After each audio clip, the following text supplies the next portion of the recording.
What is up, everybody? Welcome back to this week's episode of the Vandalia Cinema Project. My name is Bobby, and I am joined by my good friend, co-host, and brother, Trennan. Howdy. It is good to be with you all this week.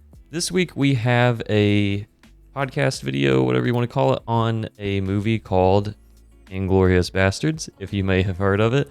It is our first Quinten Tarantino film, and I know it's one of my favorites by Quinten Tarantino. I don't know about you, but I forget how much I like this movie. But yeah, let us get into it. Once again, thank you for joining us, and let's get into it. All right, man. So what did you think about, I think it's Quinten Tarantino's sixth film, Inglourious Basterds? It is. I loved it. I've always loved it.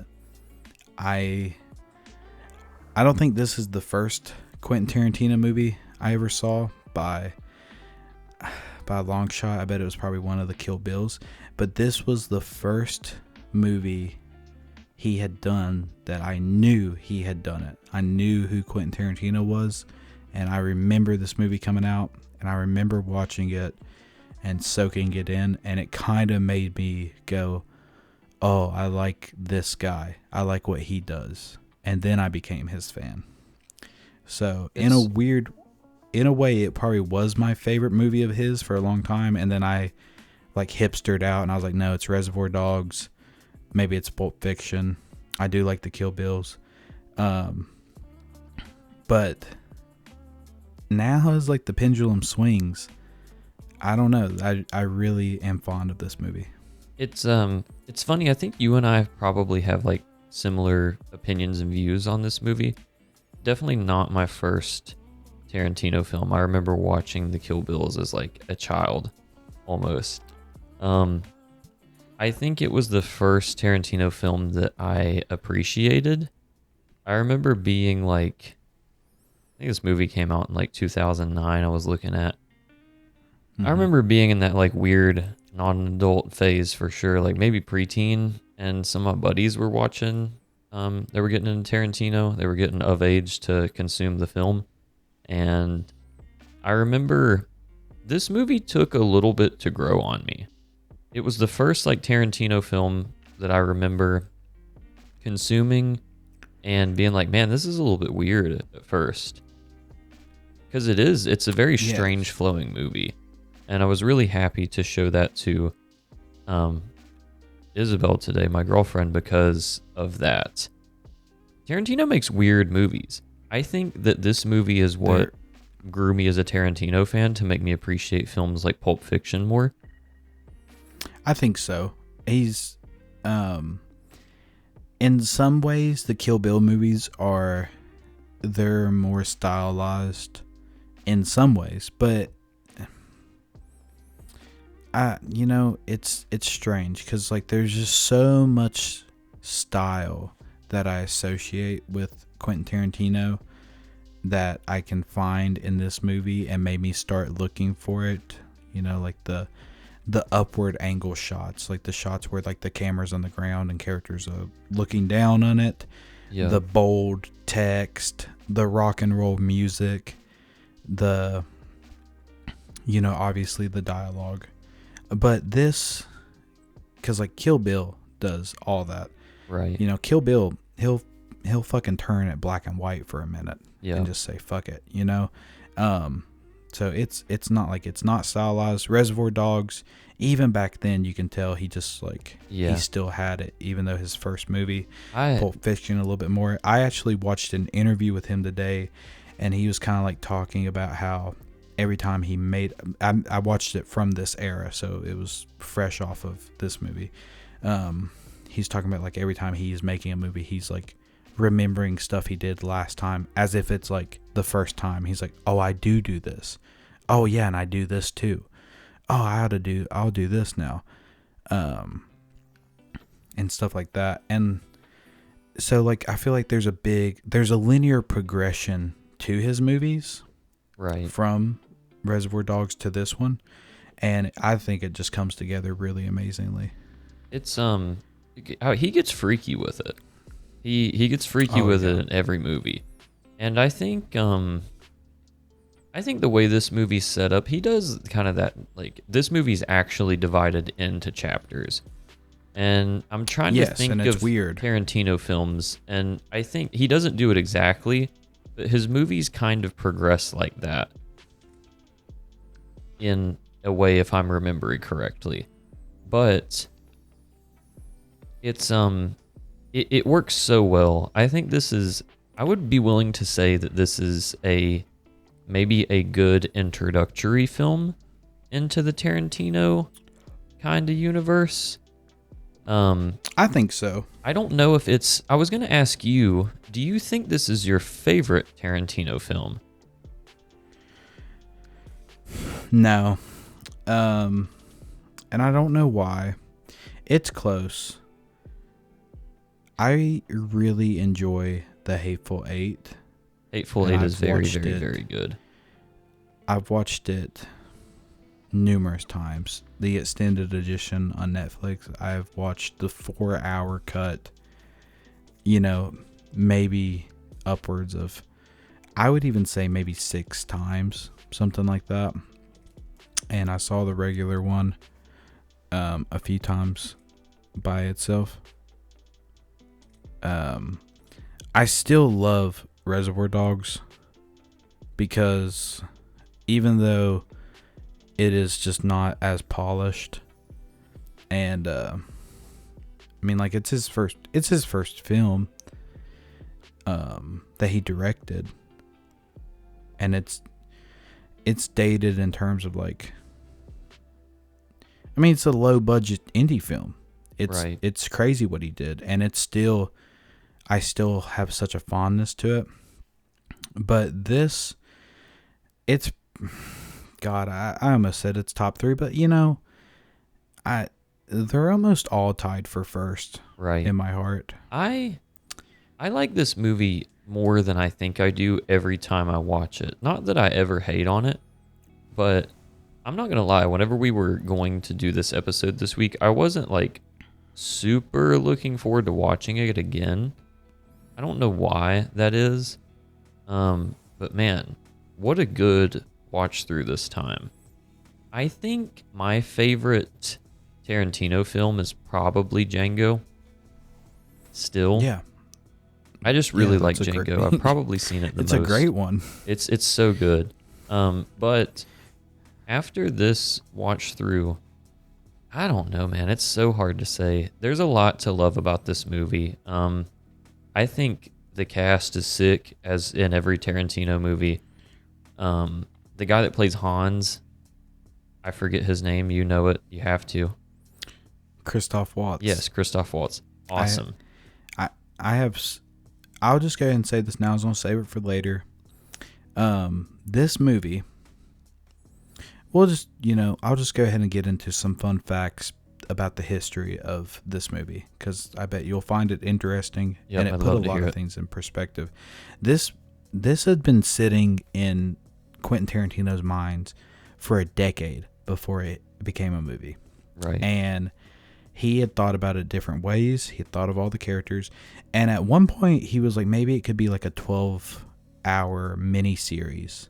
Yeah. Like Band of Brothers. Well, I don't. Yes, I don't want to cut you off by any means. I want to contribute to this idea. I was thinking earlier, just as a principle, what a crazy kind of idea and right for a film, in a way, because it has the potential to. The idea of it has the potential to suck and feel cheesy, I feel like, right? But my God, it's just executed so well to be what it is, and to involve what it does. I can kind of tell that it had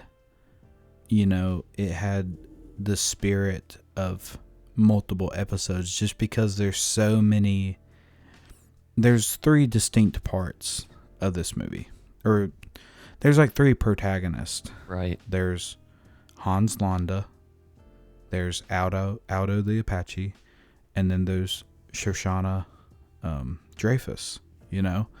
And I can just imagine so clearly, if there's 12 episodes of this miniseries, there's 3 episodes just about Aldo the Apache. There's 3 episodes just about Hans Landa. There's 3 episodes about Shoshana, and then there's 3 episodes where they all like their stories meet. Like it's like I completely can see that. Yeah. Now, he said that the story did change completely, but the characters remained as characters. So this whole, plot that happens in the movie, it might have not been the same thing in the TV show. It probably would have just been more of the adventures of the gang and stuff like that, doing other stuff. But there's still, you can still tell there's remnants of it. But when he decided to make it into the movie, they were doing casting. He knew he wanted Brad Pitt on it. I don't know why, but he was just writing Interesting cast, but very good. Kills it. Oh, I love it. Apparently they, I don't know if they had, I'll have to fact check this later, but he might have been in a movie that Tarantino wrote but not directed. And Brad Pitt's agent is the same as Uma Thurman, so Tarantino knew the agent very well, but he had not met Brad Pitt yet, and he tried to a couple times, and the agent was like, no, if y'all meet up with each other, you guys are going to like each other too much, and y'all's schedule will not work together, and it'll conflict, and it'll just ruin everything. It'll just make a big stink of my life. Right. So he held off of his meeting of them, but he's writing this character out of the Apache. He's like, man, I bet Brad Pitt could, there's even record of him saying this, I bet Brad could do this. Man, I bet Brad would be good at this. Damn, he would kill it. God, I have to have him. He has to be in this movie. Right? Right. And that's super fun. And there's a lot of little casting stuff like this in that movie I'll talk about whenever time comes. But right. Character of Hans Landa. They were looking for somebody to play this character because this character speaks 4 languages. Yeah, I knew the trope of that, fluent, or that you hear. Yeah, that's the main thing that I've always heard about this movie was that it almost got canned or something like that. Yes. Because they could not find an actor, or not that they couldn't find him, but they just didn't think it was really possible to find an actor that could kill the role that well with somebody that needed to speak 4 languages. Tarantino said if he could not find a Hans Landa, then he would just publish the script. And it just can't, he's like, the movie can't be done unless this character can get played, and we haven't found anybody. Right. In walks Christoph Waltz. Now, one of the brilliant things about this movie that is just so amazing that Tarantino did this, French people in this movie are played by French people.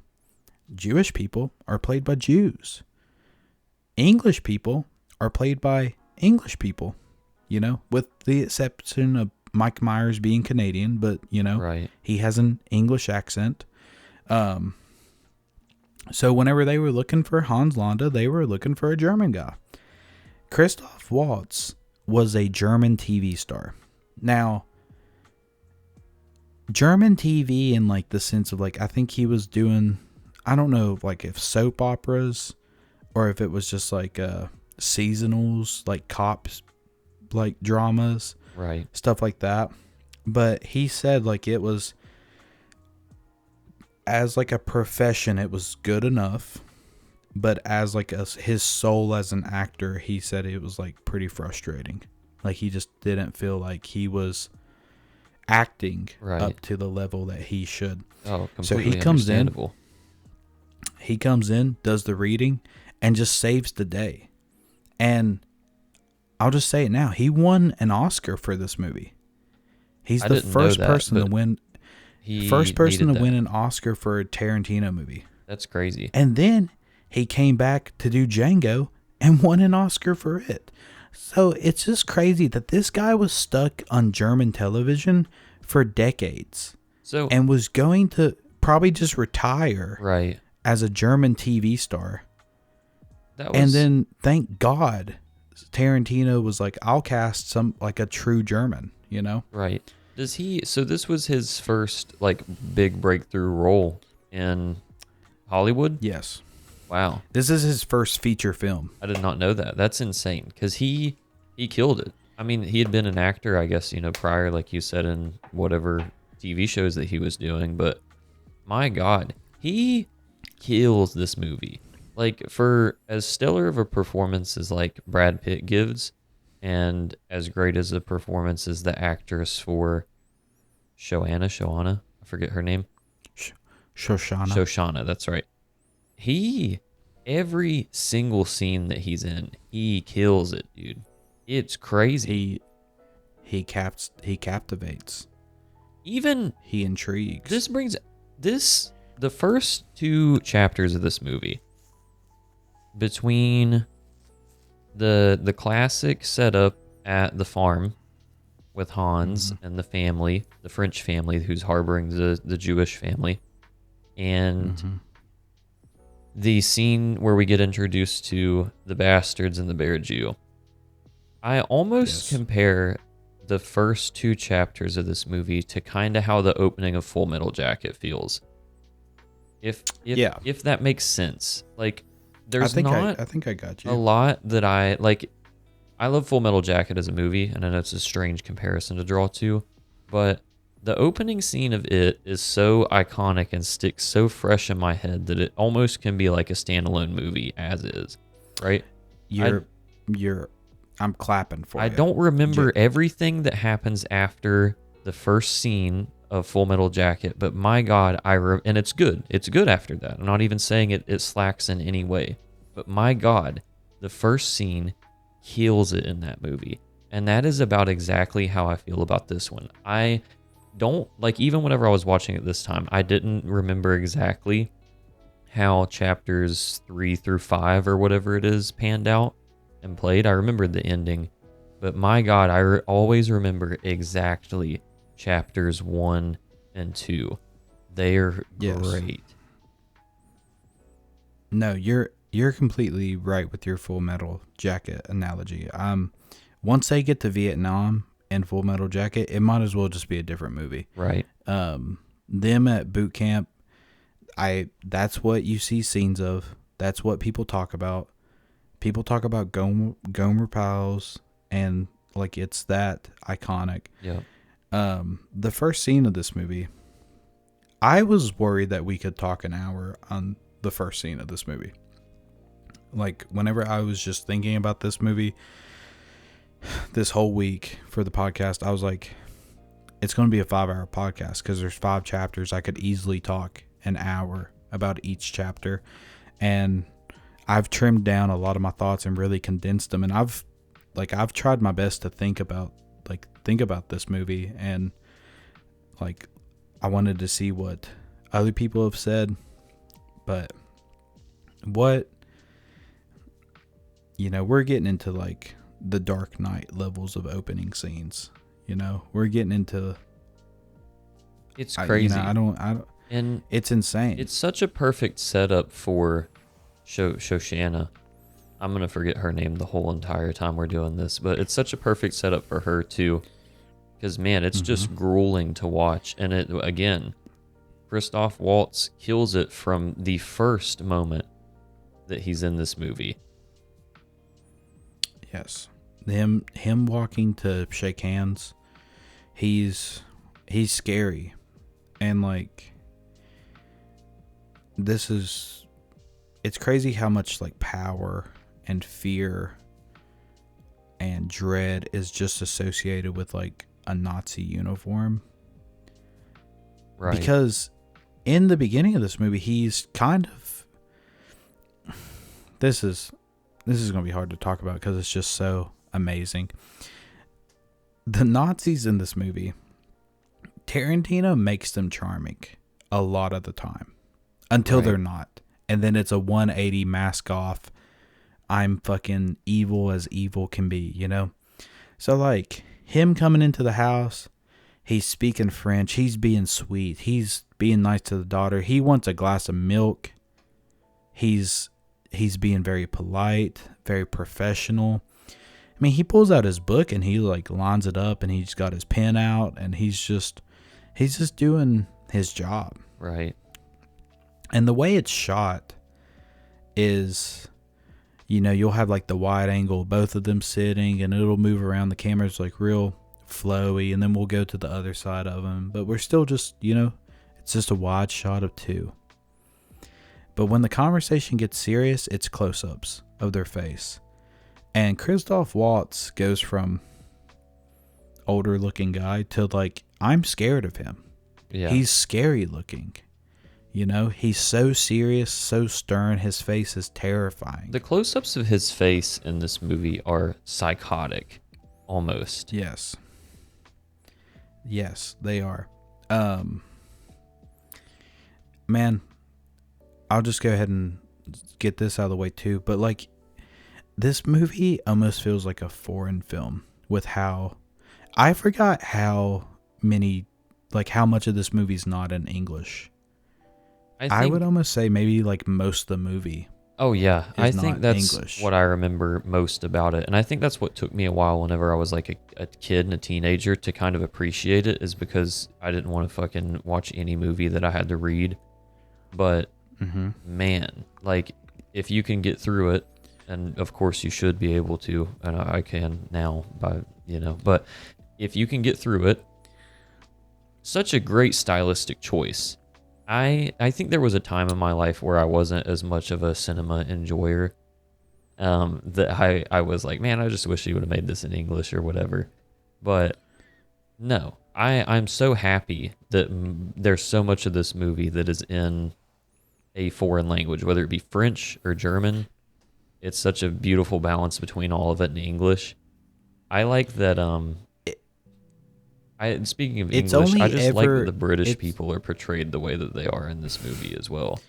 Oh, each race, yes, each race, not race, each nationality is just perfect. It's like how I imagine them. Yeah, it's like just characterize them to the max. But I like how within the universe of this movie, there's always like a canonical reason for a scene to be in English. right. So this opening scene, he's like, "Hey, I'm not that good at French. I hear you speak English. That means he knows he doesn't speak German. Let's switch to English, right?" Right. Which is a lie, because Hans Landa can speak French. Oh yeah, perfectly.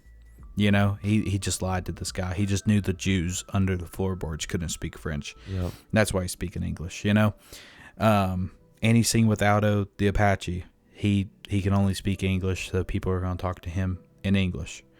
And just like, you forget almost like, it's the comparison I always think about is like if you get really locked into like an anime and you're just, subtitles make you focus on the movie more because you can't even look away for a split second. Right. And you can just get so locked in that you'll be like, am I like hearing the foreign language and like understanding it?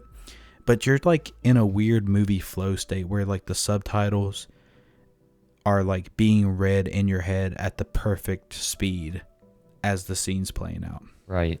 Because like sometimes when I read subtitles, I'll like, especially if they come too fast, they might spoil a scene, or like stuff like that. But if you get like perfectly locked in, then you just don't even notice that they're there. Well, I think this movie does a good job of the subtitles as well, because the subtitles are fast in this movie.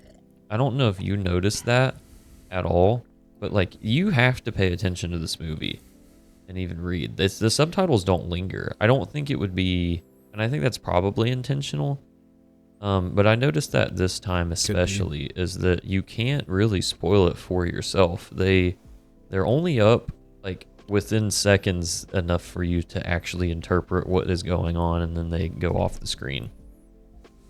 Yeah, and I love that they're yellow. I don't know why.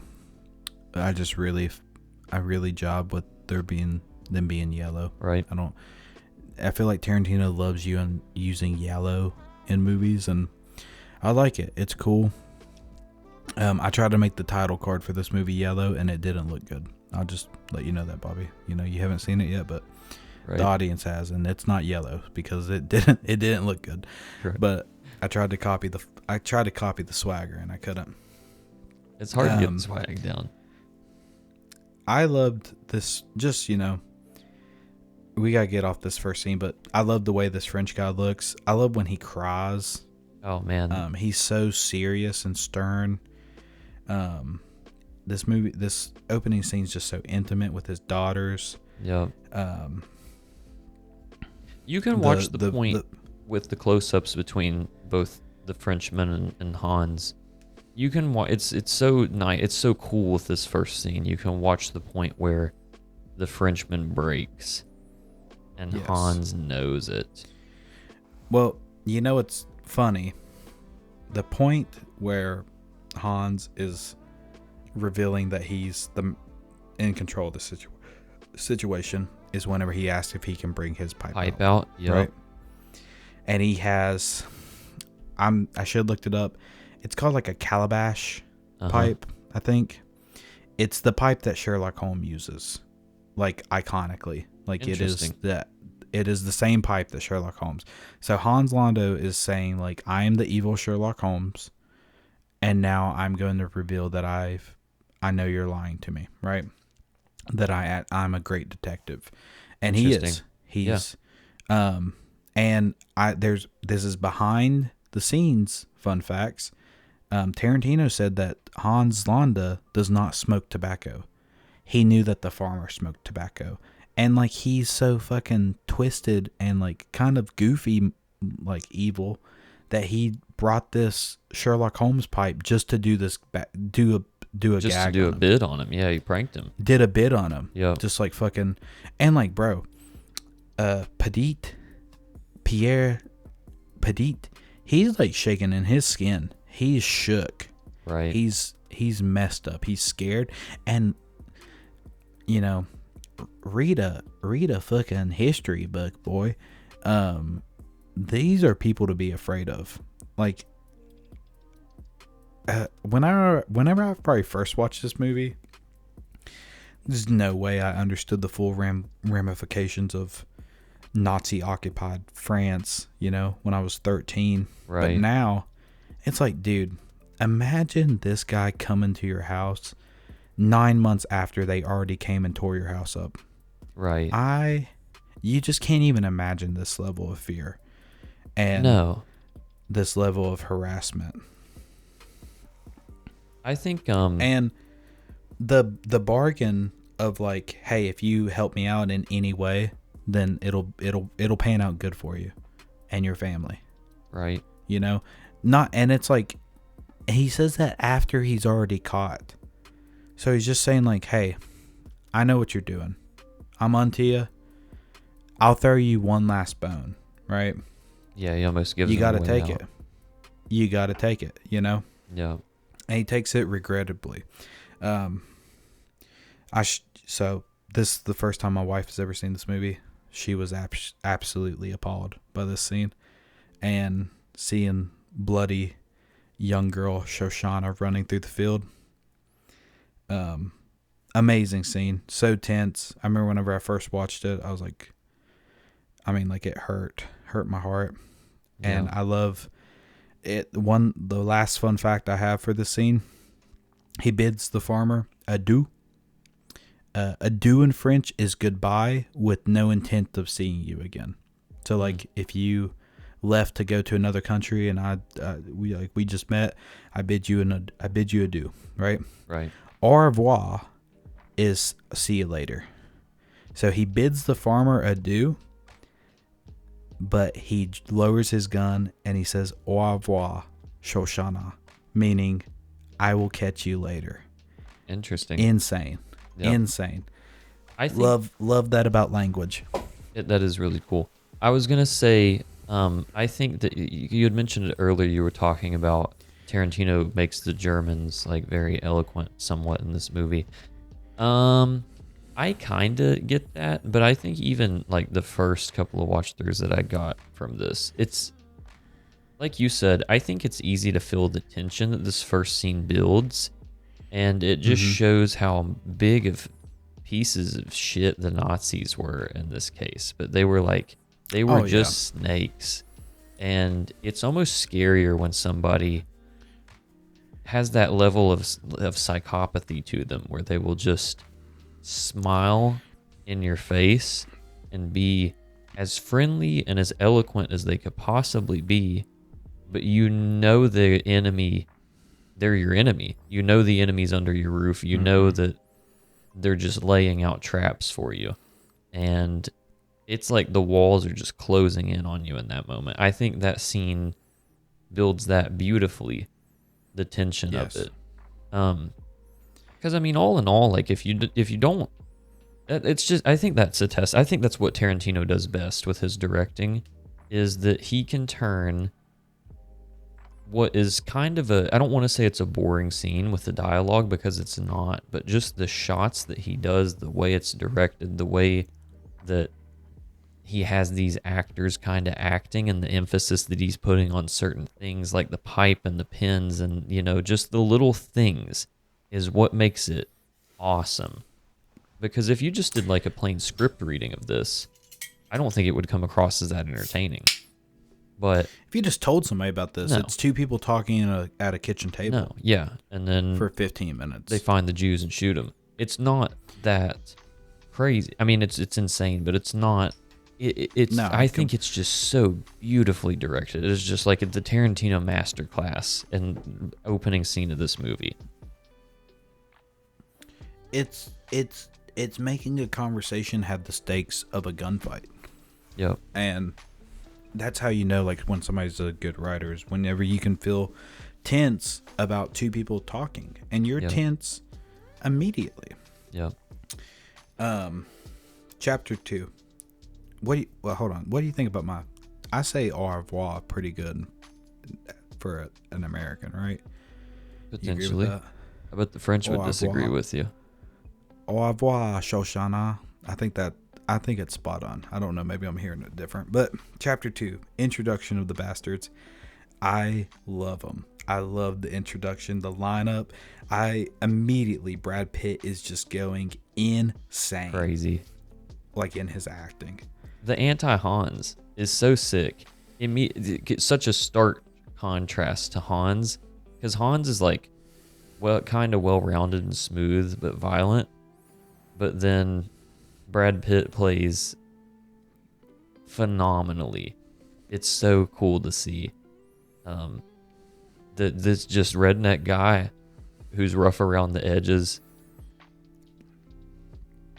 I love this Tennessee accent. Yep. It comes out really great whenever he says words like cruel. Yep. And I love the dialogue that's written for this character is just amazing. So many lines in this movie by the acting of Brad Pitt. They're like, is it foolish to say that I thought maybe, I don't know. I guess I don't know too much about Oscars, but like sometimes I'm like, I think they deserve a nod, like a little bit of recognition. Brad Pitt doesn't sound like this. No. Normally, he doesn't talk like Aldo the Apache.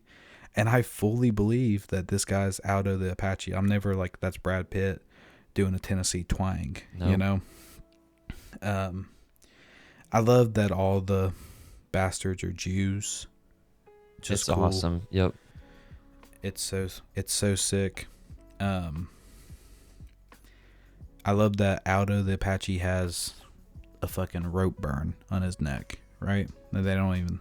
I forgot that's never even addressed in the movie.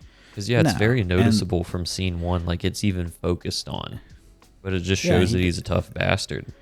Tarantino does shit like that on purpose, and I love it. And he'll say stuff like, because like in Pulp Fiction, Marcellus Wallace has the Band-Aid on the back of his head. Yeah. You never see what's in the briefcase. Yeah. Reservoir Dogs. Did Mr. Pink get away? Did he not? Who knows? And he does stuff like this all the time, because he's like, whatever you are thinking about, that's your version of the movie, and I'd be a bastard if I took that away from you, and I just told you. Like, where's the fun in that? Right. And so, like, you know, did they try to hang this motherfucker and he survived because he's so tough? Did he get into like a weird accident when he was a kid? Did somebody try to slit his throat or kill him? You know, who knows? You have no idea. But like, whatever you think of, it's cool. Yep. It just adds to his character, just having him. Yep. Um, So much of the I was gonna say so much of the dialogue is iconic, and the way he talks, like you said, like killing Nazis. I just like I can just think of him saying that. So many lines are excellent. This is like a small thing, you know. There's so much like Nazi talk later, but Brad Pitt, he'll say Germans out of the Apache in this first scene specifically. He's like, and the German will fear us. Yeah. And the German will talk about us. And the German, like, he's not just talking about Nazis. He wants all of Germany to know that there is a fucking band of crazy people scalping. Yeah. Scalping soldiers, you know? It's so funny. And the build up for the Bear Jew 2 is so cool, and it's so cool that they don't even really do that much with it the rest of the movie, but still yet it's brutal enough to where it kind of builds the legend of the Bear Jew in you as the audience. It's such a good scene to put that into you without like spelling it out, you know? Yes. Yeah, I love that we get like a quick, just little. It's a small introduction, you know. It's just like, here's the lineup. You see BJ Novak, Ryan from The Office. Yeah. You see Eli Roth and a couple of other actors we've seen before, but you know, you just get to see them. But it's really just Brad Pitt getting the show, you know, getting the talk, right? Immediately we get to see him in post action. It's like, oh, this little group of 9 guys is like killing whole platoons of soldiers, right? And they're scalping people like crazy. They're just a tight unit. And I love the introduction to Hugo Stilgitz. Okay. It's so sick. Yes, I know. Yes, I love this too. I love that they flash his name and they play a guitar riff. And then it cuts back to his origin. I mean, like, this is like 45 seconds of just the coolest shit ever. Just like an SS officer that just didn't jive at all with it, just to get close to the Gestapo and kill him, you know? Right. This guy looks insane. His face, he looks like he's from the video game Wolfenstein. He looks like the Wolfenstein difficulty select screen. Like, his face is just so square. It's so German. Right. And I love that the bastards were just like that. That was one of the best lines ever by Brad Pitt, is like, you're still amateur, but we're wanting to see if you want to go pro. And it's like, yeah, dude, the bastards would definitely, if they heard about this German dude sticking hands inside of Gestapo's mouths to choke him, you know, they're like, yeah, we got to get this guy out of prison. We got to recruit him. He's a great character. I looked into him. He's played by this guy named Tillman. Mm-hmm. I'm sorry, I'm going to butcher his last name. Schweger, something like that. This is like Germany's most prominent, famous actor, apparently. And he's a director. That's crazy. So he's super German. He's super prominent. He's super loved. And up until this, he had declared that he would never be a Nazi in film. Never. Interesting. And like he had, there's not 1 second, even he's like in tons of German movies. He is not wearing a Nazi uniform once. And then Tarantino was like, well, every time you'll be wearing it, you'll be killing Nazis. And he was like, okay, I'll do it. So this is insane, right? Just really cool. I love that. I wonder how many German movies are about the Nazis, by the way. Well, I did hear that like a lot of these, so like, you know, they have a lot of Germans playing Nazis in this movie because just to emphasize this again, this is amazing that Tarantino does shit like this. Like, Tarantino, he's a weird guy. He's fucking weird as fuck. I'll be honest. He's got also a foot a freak. fetish. Yep. He is a freak. He's a dork. But he's also everybody's dream. Like, I wish I had worked at a movie store and then I became a famous director, blah, blah, blah. But he just does shit that every director should do. He loves to shoot on film, real film, not digital. He loves practical effects. And, like, he won't even, like, talk shit about digital or CGI. He just doesn't do it. He just doesn't do it. He just let his actions talk. He likes shooting on film. He likes using practical effects. We got a movie that's set in France. Let's get French people in this. When he did Django Unchained and they were down south, he didn't fly in black people from Hollywood. He went to, like, the local people that lived in that, you know, the areas for generations and casted them. Yeah. You know, movies forever, World War II movies, they will just have white dudes that grew up in California playing German soldiers, or British dudes. Like, these movies that are supposed to be, like, fairly historical, accurate. Like, why is everybody speaking English? Right. How are you saying, like, why is a German character speaking English but with a German accent? Kinda, you know? Yeah. Tarantino's like, that's bad. It doesn't fit his suspension of disbelief. No, it just adds another layer of depth to the movie. Like we were talking about with the languages earlier, it just feels immersive. Mm-hmm. It's the language and the nationalities become like their own ethos and concepts and characters. Yeah. And you can feel it. I'm going to tell you something that it hurts it like makes me sad. The Bear Jew. Uh-huh. You know who this role was written for? Who? This role was written for Adam Sandler. Oh, wow. Was it really? Specifically. Damn. Like, yes. Tarantino. That's another thing about Tarantino. If he thinks you're a good actor and you've not been in good, you know, like his movies serious? You know, they're not like... Right. They got a little goofy to them. They're a little off the wall. They're fun. Yeah. But they make money, right. And they're big blockbusters. Yeah. If he thinks you're like an actor and you're like, people's not casting you the way they should, he'll try and get you in a movie. He did this with John Travolta. Apparently John Travolta's career was over, and Quentin Tarantino was like, he's a great actor. I don't know why people aren't putting him in movies. I'll put him in Pulp Fiction, and it restarted his career. Christoph Waltz, like we talked about, he made Christoph Waltz is in James Bond movies now. He's booked up until he's dead now because of this. Yeah, you know.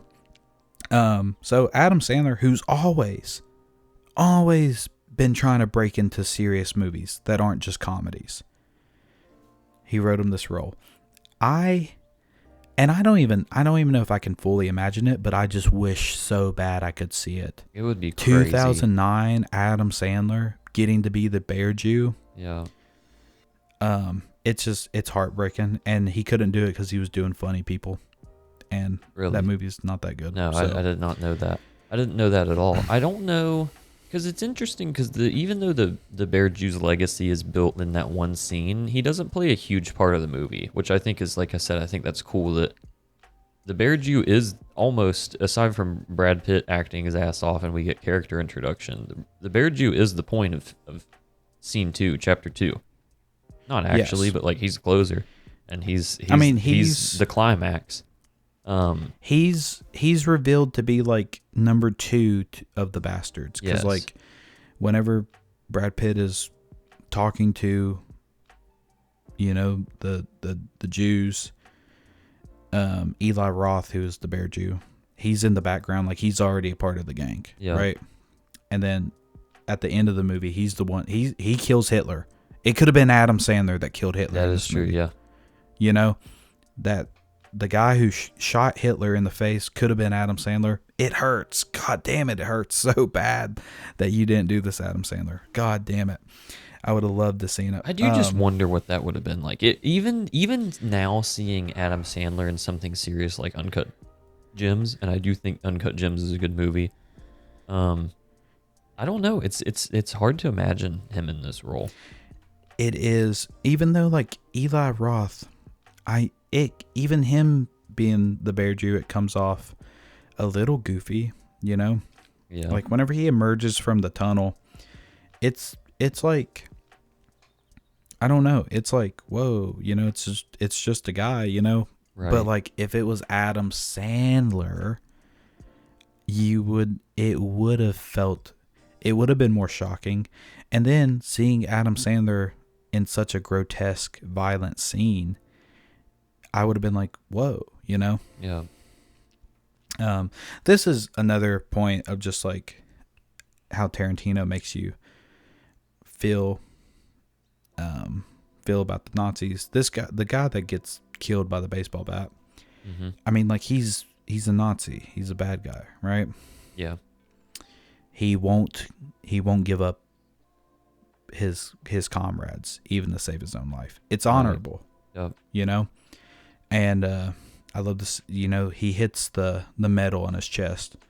Right. You get this for killing Jews, and he just says bravery. You know? Yeah. And he's brave. He is, you can't deny that. He is brave. Yeah. It's just crazy. I love this was another get your lady friend squirming on the couch scene. Yeah. You know, my wife did not like how grotesque this movie is. No, Isabel people looked getting away scalped. at several points of this movie. You know, this, you know, and Tarantino, this is well known. This ain't even like me being misogynistic, but like women have historically walked out of Tarantino films, and like people have tried to tell him, even like in Reservoir Dogs, whenever Mr.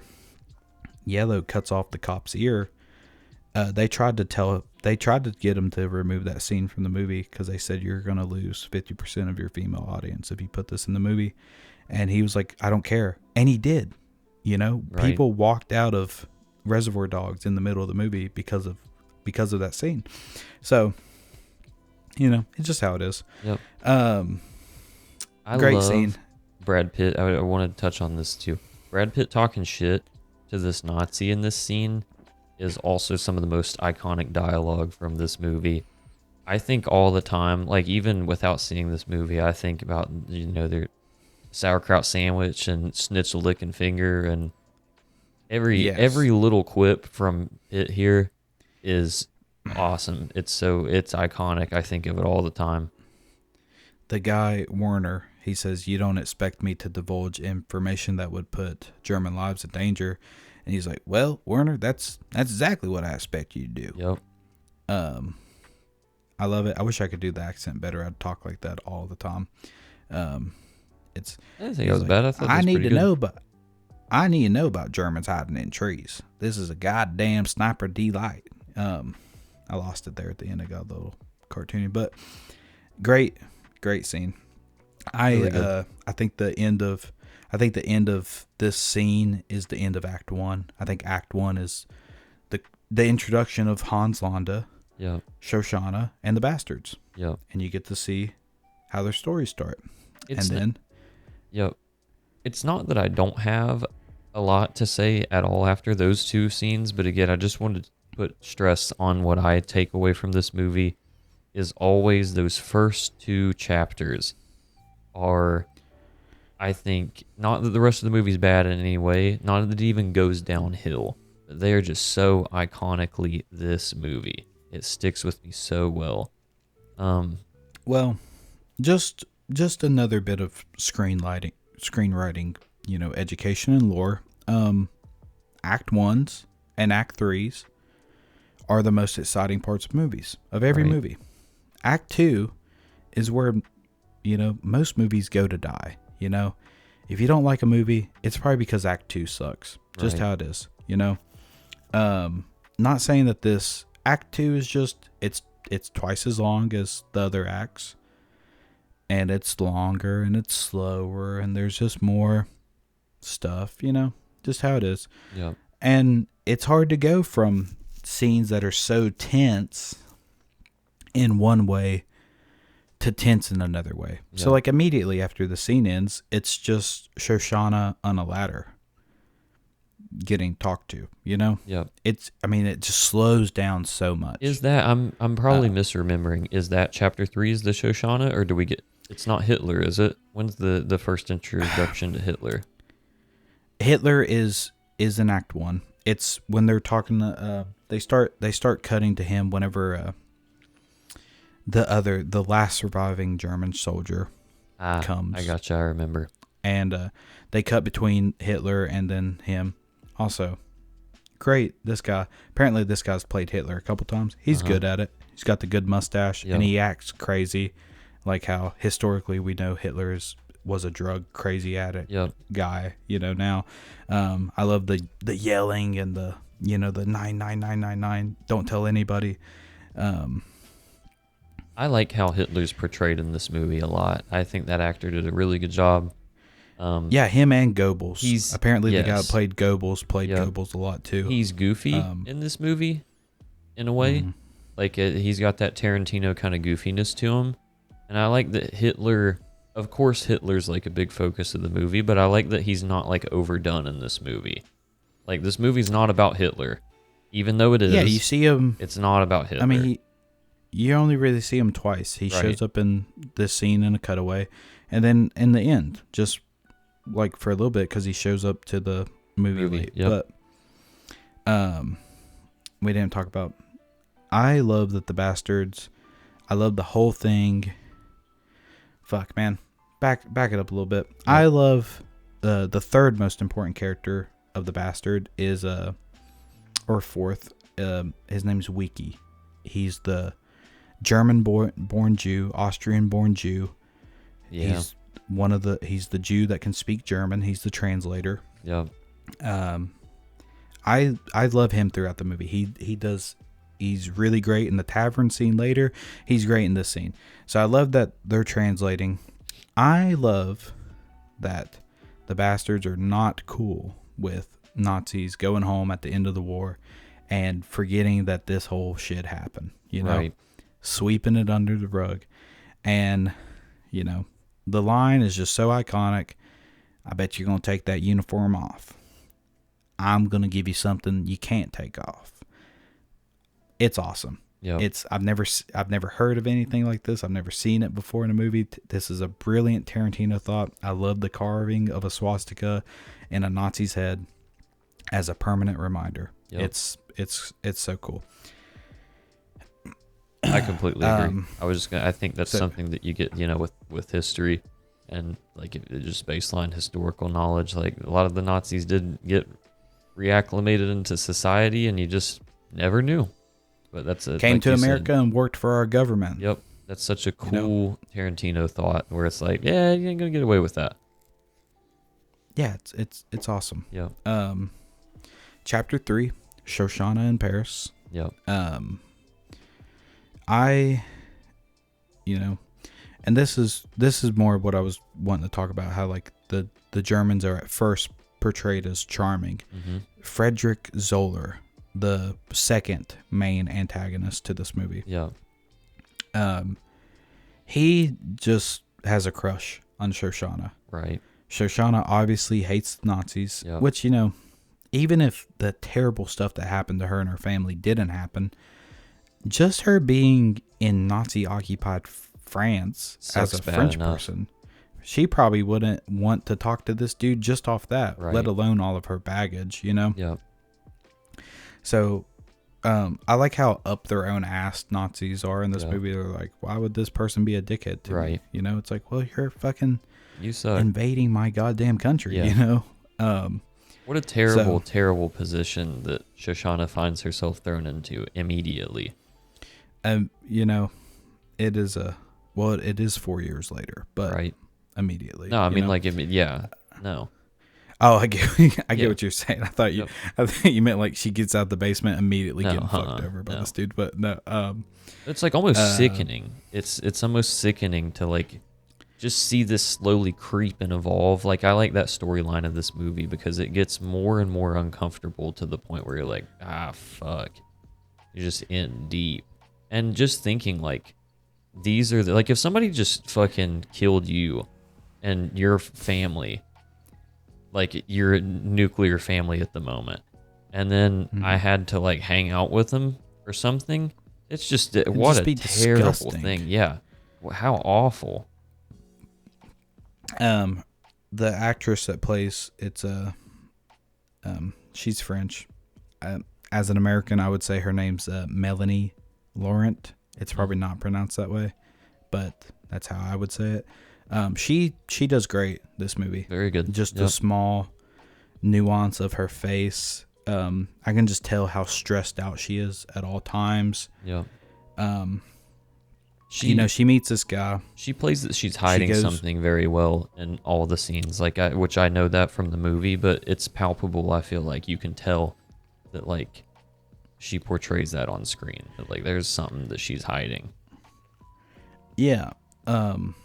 She like wants to get away from this guy immediately at the movie theater. Yeah. The next interaction, he sees her at a restaurant, and whenever they see each other through the window, he then walks around the corner. She just gives like it's just like a sigh of just like fuck, right? Like, Jesus, and she does so much acting with her eyes and her face without even talking. Frederick Zoller is such an interesting character, because Tarantino said that a lot of people like, is this movie a fantasy movie? Is it alternate history? But like in his mind, he said that if his characters were real, the ones he made up, which is like 15 people, right. Hans Lando, Frederick Zoller, the Bastards, Shoshana. If they were real, this is how the events would have played out in real life, right? Right. So he's like saying like if Frederick Zoller, this soldier who killed 230 out of 300 Americans by himself, Goebbels would have made a movie about him. And if he was as handsome as the actor Daniel Bruhl, then Goebbels probably would have put him in the movie. Would have starred in it, yep. Yeah, so, I like how he's portrayed as like a celebrity. And this is another thing, he's very coy about it. Like, he doesn't want to tell Shoshana about this necessarily. Like, he kind of does because he thinks it'll like maybe make her like him a little bit more. So he's like telling her about it, but he is kind of coy about. There's just moments throughout the movie, especially whenever they're playing the movie at the end, where he doesn't seem to be that proud of his achievements, right? Which is it's very interesting. I imagine he just kind of. It's cool that it adds that at the end where he's watching the movie. I not only do I not think he's proud of it, I think that he suffers for it. Like I do think there's that touch of like remorse probably, or just that little bit of humanity to him. He is a scumbag, but I do think he's one of the more human Nazis in the movie. Tarantino keeps he makes you think he's like fairly okay, right? For like it's a trick on your mind because because your brain's like he's a Nazi, he's a bad guy. He's not really doing anything on screen that's so bad. He has a crush on Shoshana. Whenever she comes to eat dinner with him and Goebbels, he was like go and invite her, and Hellstrom tells her get your ass in the car and threatens her, right? Yeah. And so in his mind, he just invited her, and he's like, "Oh, I can't believe you came. I didn't think you'd accept my invitation." And he's like, obviously, he knows she doesn't like him that much, right? Right. And he's not too pushy, and like he does have a lot of humanity, and he's charming, he's handsome, and he's nice to her, and he's protective of her to an extent. Whenever Hans comes and questions her, he like like it said in the movie, he stands up to a higher ranked Big bros him. officer. Tries to, Yeah, and he got little, and then he gets immediately little. Yep. But then at the end of the movie, Tarantino just like flips the switch, and he's like, no, he's gonna fucking like rape her or beat her. He's a filthy You know, Nazi. and yeah, he's filthy. He's a fucking scum, evil asshole. Yeah. And you're like, it just makes you shocked. You're like, damn, I can't believe I thought he was okay for a second. Yeah. I'm an idiot. This whole dinner scene, this is like one of the most Tarantino scenes of just the quick cut of Goebbels and his French assistant having sex. Just hilarious. That is so funny. Isabel was like, what the fuck was that about? I was like, yeah, just keep watching. That's just some Tarantino bullshit. Just you know, dude. that's just like, that's just the most Tarantino thing. Is sick though. Is really good. Does explain a dynamic that it makes you fully realize that like this French bitch don't like him like that. It ain't like that, you know? It ain't. Yeah. It's such a She's such like a grimy, filthy pet. Yeah. Sex scene that's not good. You can tell it's not pleasurable for it. There ain't nothing so good deep, about that. And yes. It's so funny because like Shoshana, once again, acting just through her face. Yep. Like it's almost like she like clairvoyant saw this scene and understood it, and she's like, oh, like she just is like, cringe, you know, like this dirty German guy fucks you, doesn't he? I'm glad you brought that up. That scene, I forgot all about that. That cracked me up. So they're about to leave dinner. Hans Landa, I've been calling him Londo. I don't know, like Star Wars, but he appears immediately. The tension, once again, like the dairy farm, it gets heightened every time Christoph Waltz is in a scene. Oh, it's terrifying. She's scared. He's like, hey, I want to ask you some questions. And there's hints here that he knows. He knows that she is Shoshana, you know? He orders milk. He's like, I have something else to ask you, but I forgot. And it's like, this ain't the kind of guy that forgets shit. No. And like, I love the scene, like from a stress point of view, like an anxiety point of view from her. He's asking her a question and she's about to answer and the waiter comes. So she pauses. Okay. Right. Just being polite and giving her a second. And then the waiter leaves and immediately Hans is like, I asked you, like, he's like unasked now. Mm-hmm. And then she answers, and then he asks her another question, and she's about to answer, and the waiter comes again. Yep. You know? So she's like getting social anxiety out the ass. Like, she's stressed because this is an evil man that killed her family, almost killed her. She's like getting interrupted. She's becoming more suspicious. Yep. I love the little scene of her. Oh, God damn it. It's just so good. She's about to eat the strudel. And in French, I wish I could say this in French because I love how it sounds. He says, wait for the cream. Yeah. But he says it so French cartoony. It's like, wait for the cream, you know? Yeah. It's so playful, which is like awful, you know? Because like, damn, this guy's like, it's just so under her skin.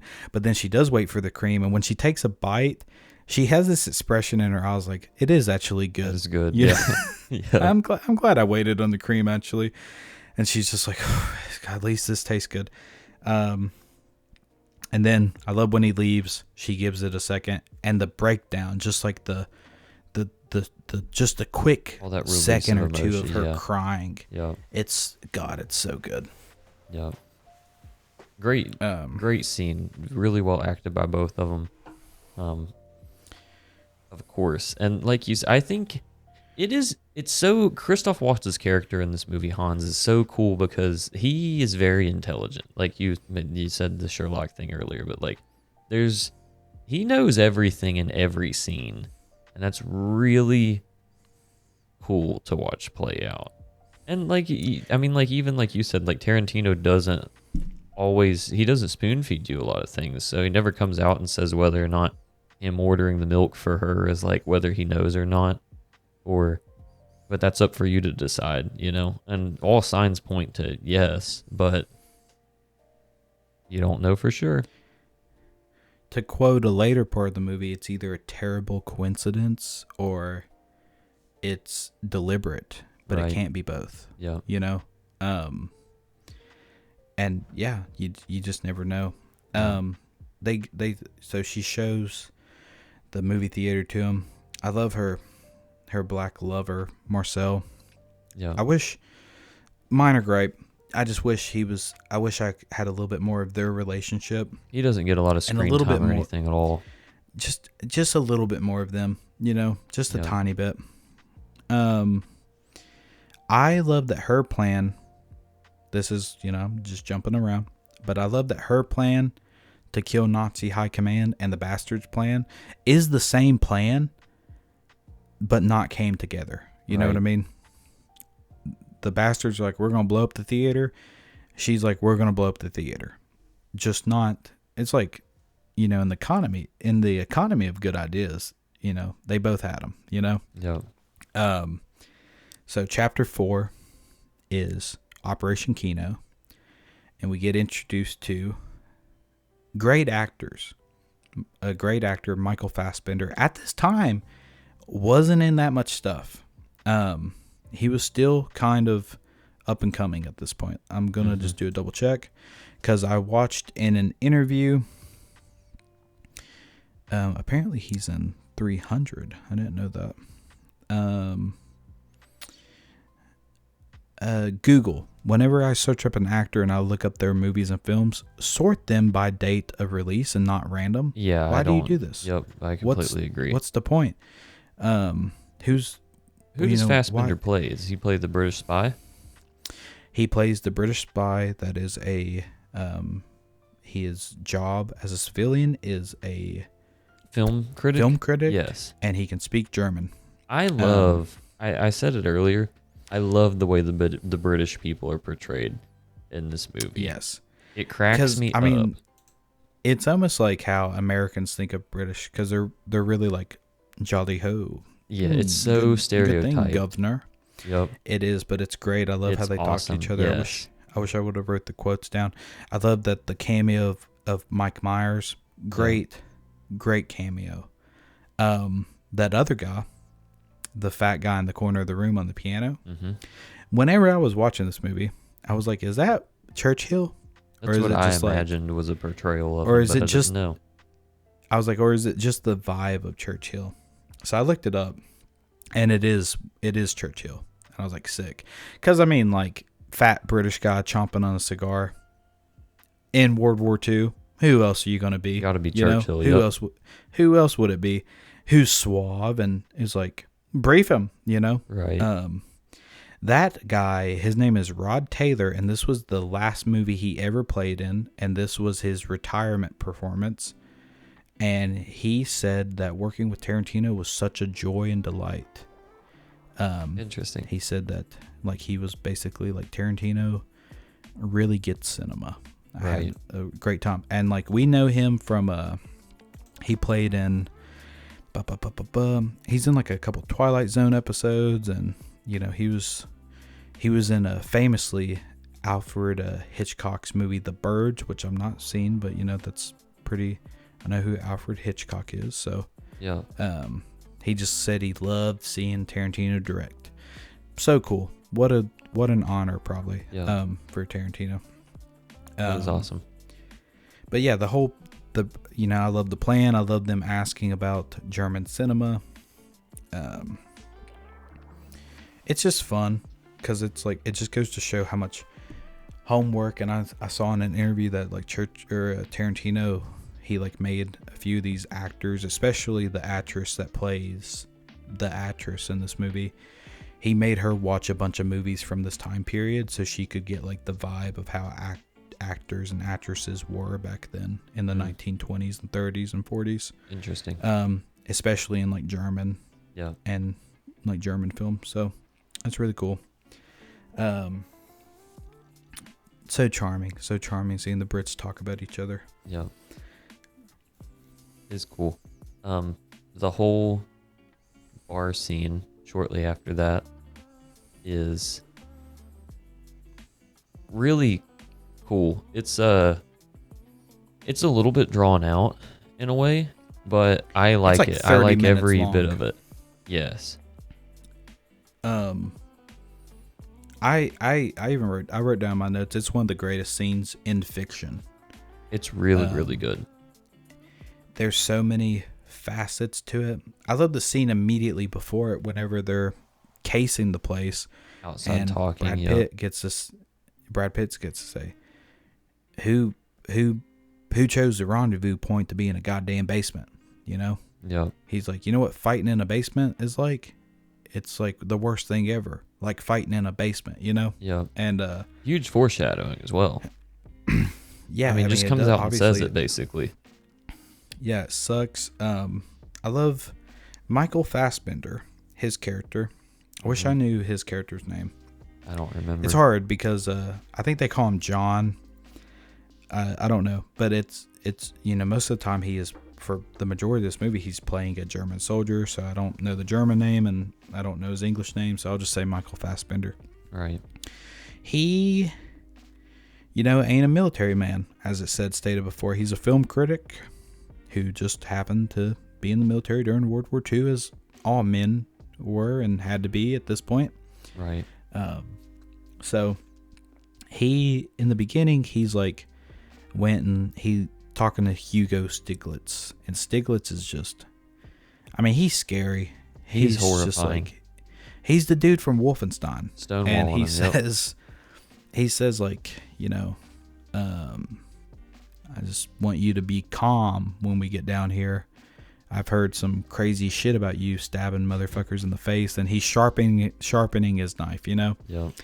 And I love that Stiglitz just looks at him and goes, do I not look calm to you? Yep. And like Michael Fassbender says, I suppose you do. Fair enough. I suppose you do. Yep. I love this scene has made me want to play this game that they're playing, this drinking game with the cards on the forehead. Mm-hmm. I've wanted to play it with a group of people since I've seen this movie. Never gotten to. Yeah. I love it. I love that they're but Michael Fassbender, he's worried about Stiglitz. He's the reason this shit goes up. I like that he has that confidence. Like, he's too cocky in a way. He's the talking whole time. Too much. I'm just like, bro, yes, chill. Calm down. Yeah. Cause like he's just pushing the issue. Cause like, obviously, they said there's not supposed to be any Nazis in this bar. Well, there is. There are. Okay. Yep. Well, you have two native German speakers. Y'all have SS uniforms. You're meeting a German woman. Yeah. Just sit down and drink the beer and then leave together. Yeah. Drink the whiskey, right? Now, if you've...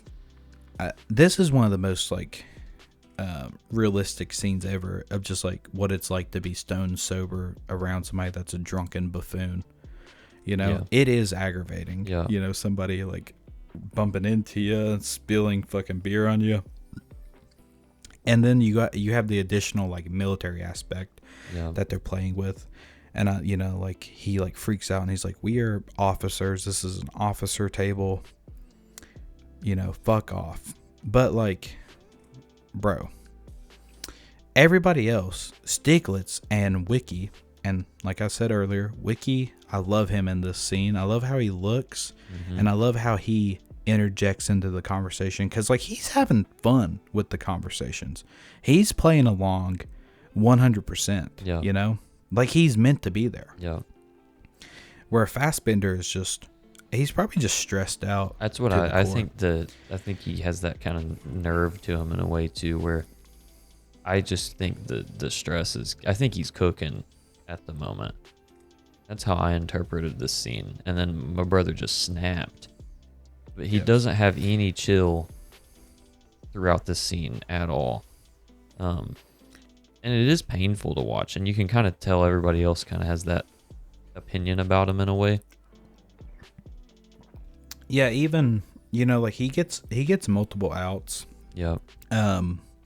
There's so much. I love the big German bitch putting the dude in a headlock. That is funny. I It's do awesome. love. This is. I mean, it's just more humanization of Nazis, right? Yeah. Like you're like, these are normal people. The whole thing about And, him being a father to Maximilian. Yes, dude. His son was just born. They get the night off. Yeah. I was wanting to, I was wanting to say this earlier, and it's like I've seen before it circulate around on the internet. Like it was like that weird picture of like Hitler smiling and being like kind of like goofy. Uh-huh. And everybody was like shocked by it. And they're like, it's kind of bad whenever you're like, these people were evil, and you kind of make them so evil that they're not human anymore. Because it's like you're removing yourself so far from it that it's like inconceivable, right? Like they want to think that Hitler was like in a room, dark room, rubbing his hands together, just plotting all the time. But like he was a person. So you get to see that these evil people committing awful acts, they're happy about getting the night off and they get to go drinking. They're happy that their friend's a father. They're tickled to death that a famous actress is in this bar. They're people. They're normal people, right? They do human shit, yeah. Yeah, and, this guy's drunk as fuck. Could you imagine being in a bar with 10 people and the most famous actress in the world is in there? Is there, yep. And, like, is being really nice and charming to you and, like, signing papers for you, just played a drinking game with you. Yep. Like, it's not, like, he's not really being too obtuse by, like, coming over to the table and talking to them. Yeah. Like, he's a dork, Yeah. So it is funny. Just Michael Fassbender yells at him, and the Wilhelm is like, just immediately like, yeah. your accent. You sound silly. And this is like something that as an American I almost don't perceive. This is like one of those just weird things where like Europe countries are so small. Like Germany, a whole country, right? It's not out of the realm to know the accents of like the whole country, right? Right. But like you can get like 5 Americans in a room and they'll talk completely different from each other, Yeah. Like, I've had friends from like Chicago and Baltimore, the deep South, and then out west, and like it's like, you wouldn't even think, like, they're all speaking English obviously, but they sound completely different. Right. So it is kind of weird as an American. Like I missed it. He just sounds German to me. Like I would never ever catch it. I mean, I don't know because I don't know German, but I'm sure that's what I'm saying. I'm sure that he sounds like a British dude imitating German. Like I'll say, even with my loose experience from Spanish, not even me, but like being around people that speak Spanish and have different accents and stuff. And now I've even hung out with more like white people who have learned Spanish. The accents are extremely different. Like once you get a little bit of an ear for it, you can tell a big difference. Right. And like I think that's really cool. Right. So the reveal of the Nazi being in the bar. It's the same guy from earlier too that picked up Shoshana. Yep. Okay, I didn't know that apparently until this watch through. I guess I just never put the pieces together. Yep. But also, what an evil name, fucking Sergeant Hellstorm. Is that his bro? name? That's crazy. Yes, it's Hellstrom, but it's Strum Storm. It's right. Hellstorm, dude. He's SS Soldier Hellstorm. Wild, Yeah. I like that he's like, you know what? It is weird you're talking like that, and he might not be able to ask you because, like, I love that Stiglitz immediately is like, God damn it, you fucking jerk out, Right. He's, how dare you come over to the officer table and talk this shit, Mm-hmm. And like, it almost works. That's what's so frustrating about it. It almost works at like, so many parts. It almost works at so many parts because Stiglitz is like, get your drunk friend out of here or he'll spend the night in jail, and Max will not know his dad or whatever. Right. And they jump up, like his friends jump up and they're going to go wrangle him. And then in the corner, reading a book is somebody of higher rank, Yeah. that's like, you know what? Actually, what is up, dude? And this whole scene, just as stressful as any other of the Nazi scenes. This scene is uncomfortable for me. Yes. And it's also, it's like, it's crazy how uncomfortable it is because we know that they are spies. Yeah. But once they tell him the story of like he's from a really weird backwoods village and he was in this movie and his brother got a close up and this famous actress vouches for him and he wants to play the game, he's charming. They're having fun with him. Wiki is having a good time playing this card game. Okay. Yeah. Stiglitz isn't. And I love how this is portrayed. Like he'll smack Stiglitz and shit. Like I hate when people are like, well, I don't really, but I do. I understand what it's like whenever somebody's touching you, you don't want them to. Right. And Stiglitz fucking hates Nazis. So this motherfucker's like grabbing his shoulders and slapping his belly. And Stiglitz even flashbacks to him getting like brutally whipped and another music scene. Yep. Yeah. And like, yeah. And every time you hear the guitar, I'm like, oh God, he's about to go freak mode. Yeah. But while they're playing the game, they are having fun. Mm-hmm. They're like having an enjoyable time. And Michael Fassbender, once again, his character just overplays his hand. He's like, you know what? We played one round. We had fun. You're intruding. Yes. Okay. Wild. And to pull that one out. Just like, it's just bringing conflict. And like, it's not, I would never say it's like bad writing. It's not out of character. It's not how people don't normally act. People act like this, right? Yeah. But it's just being confrontational. But just knowing that they're in such a tightrope of a walk. Why push the issue? Why make it more stressful? Yeah. I think he's just. Maybe I'm looking too much into the stereotype that they established at the beginning. To me, he's just the posh, kind of pompous, cocky British man. Yeah, I think maybe that's what kind of rang to me throughout the scene is that he's a literal like he's already like has a film critic background. He's got that extravagance and that he's just strange, Yes.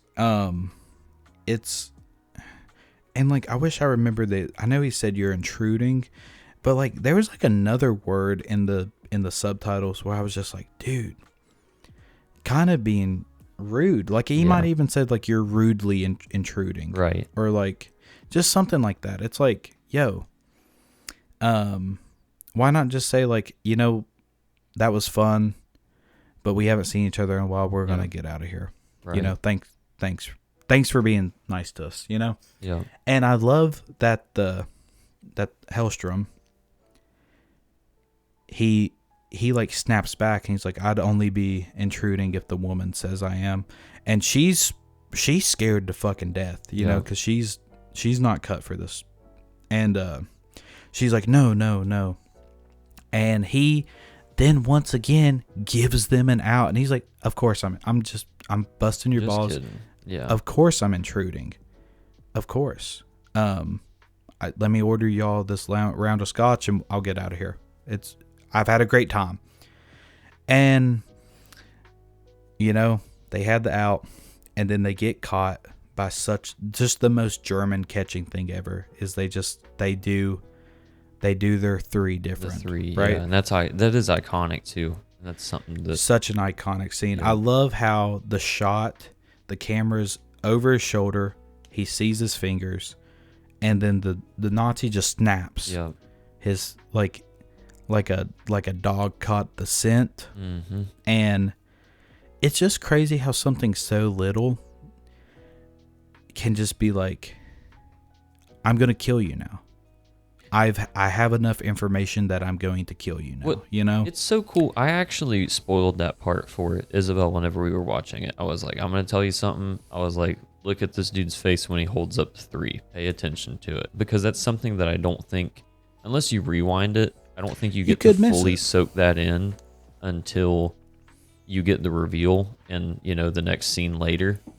Which is quite a bit after this bar scene. They go like, he held up the wrong 3. And then you can... Yeah, because he doesn't say that. No, but then once you like go back 15 or 20 minutes into the movie, you're like, wow, that's so cool that he acted like that immediately after he held that 3 up like that. Such a little detail, but once you've seen the movie once, it's awesome. Yeah. And like, like Von Hammerschmidt or whatever her name is, she said, an Englishman wouldn't notice, but a German would. It's weird to us. It looks, because she, even if you go and watch the scene again, she reacts to it. Right. And she's like, oh my God, I can't believe you just fucking used the English 3. Right. And not the German 3, Yeah. There is How would he know? This is a movie that's really cool whenever you've seen it multiple times, because you do pick up on more stuff like that. Like, these actors act really well. It's well written, of course. There's a lot of payoff. I bet the first time I watched the movie, I probably didn't suspect that La Petite had Jews under his floorboard. No, I don't think I did either. Yeah. I probably just thought he was just stressed out that a Nazi's at his house. Right. And that's why he was, like, exchanging glances with his daughters, Yeah. But now, when you watch it, you're like, chill out. Don't look at the floor. He's like, don't freak out. We'll be okay. Like these looks mean so much different. And then you watch this scene back, this Nazi, even though he's like been stern and he has a very stern German face this whole movie, it's just even sterner now. Yeah. And you can just tell that he clocked something. Yeah. My brain wasn't working earlier. I was going to say Michael Fassbender is very eccentric. I was trying to think of the word. I think he's very eccentric character. Yeah.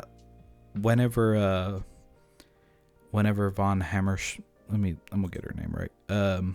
Whenever she's like, I can confirm Bridget. I'll just call her Bridget. Whenever she's like, I can confirm his brother is far more handsome than he is. Yeah. He's like, oh. Yeah.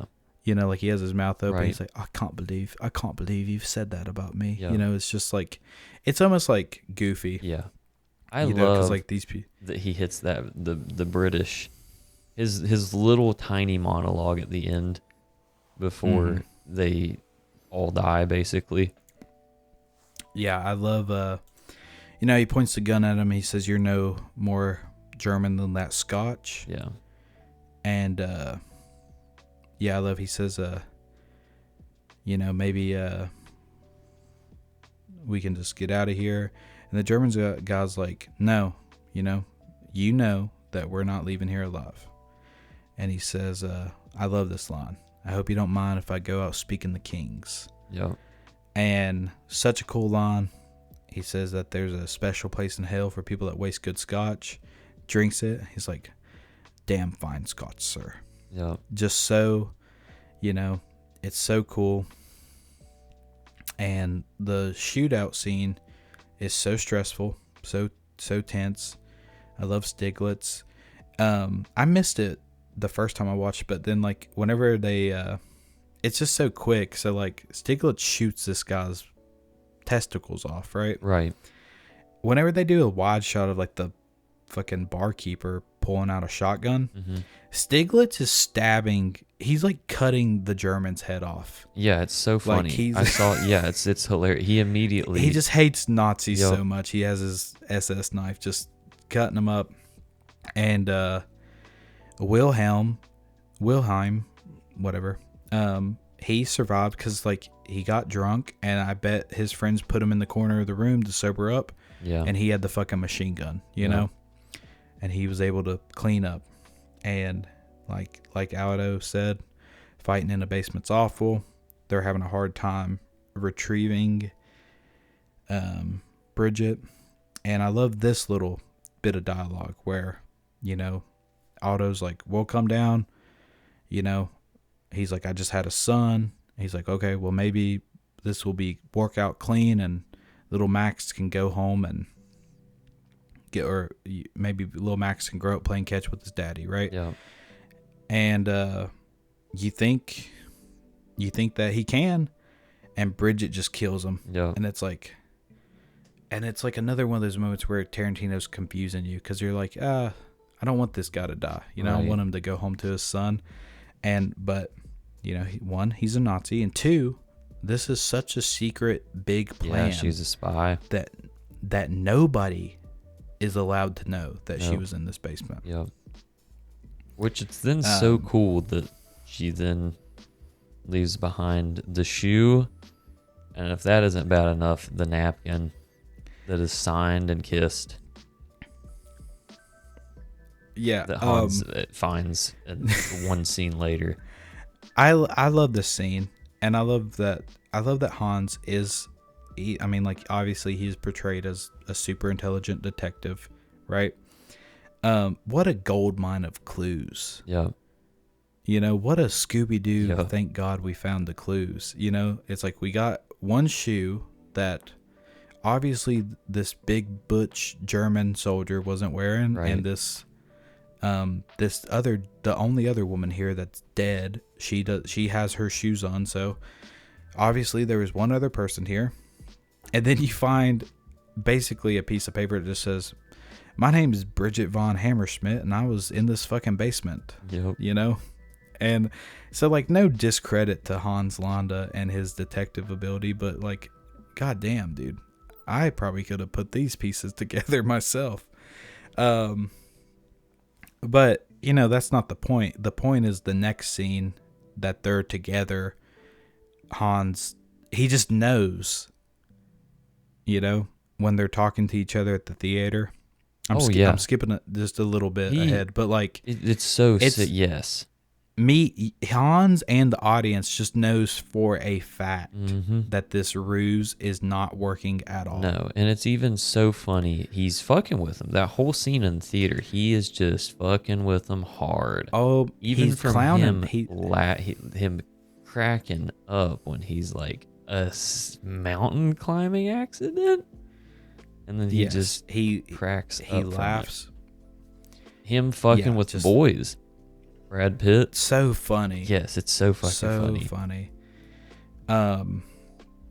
Because, you know, in the prior scene, a great scene. I love that they're interrogating Bridget pretty much like, hey, kind of suspicious. You know, he's like, we got a word for that in America. It's called suspicious. You know, you put us in a basement full of Nazis, and now 3 of my men are dead. You're shot, and you know this plan's pretty fucked, you know. So I love how cruel Aldo is, you know. Right. He's like, he thinks this woman's a traitor, putting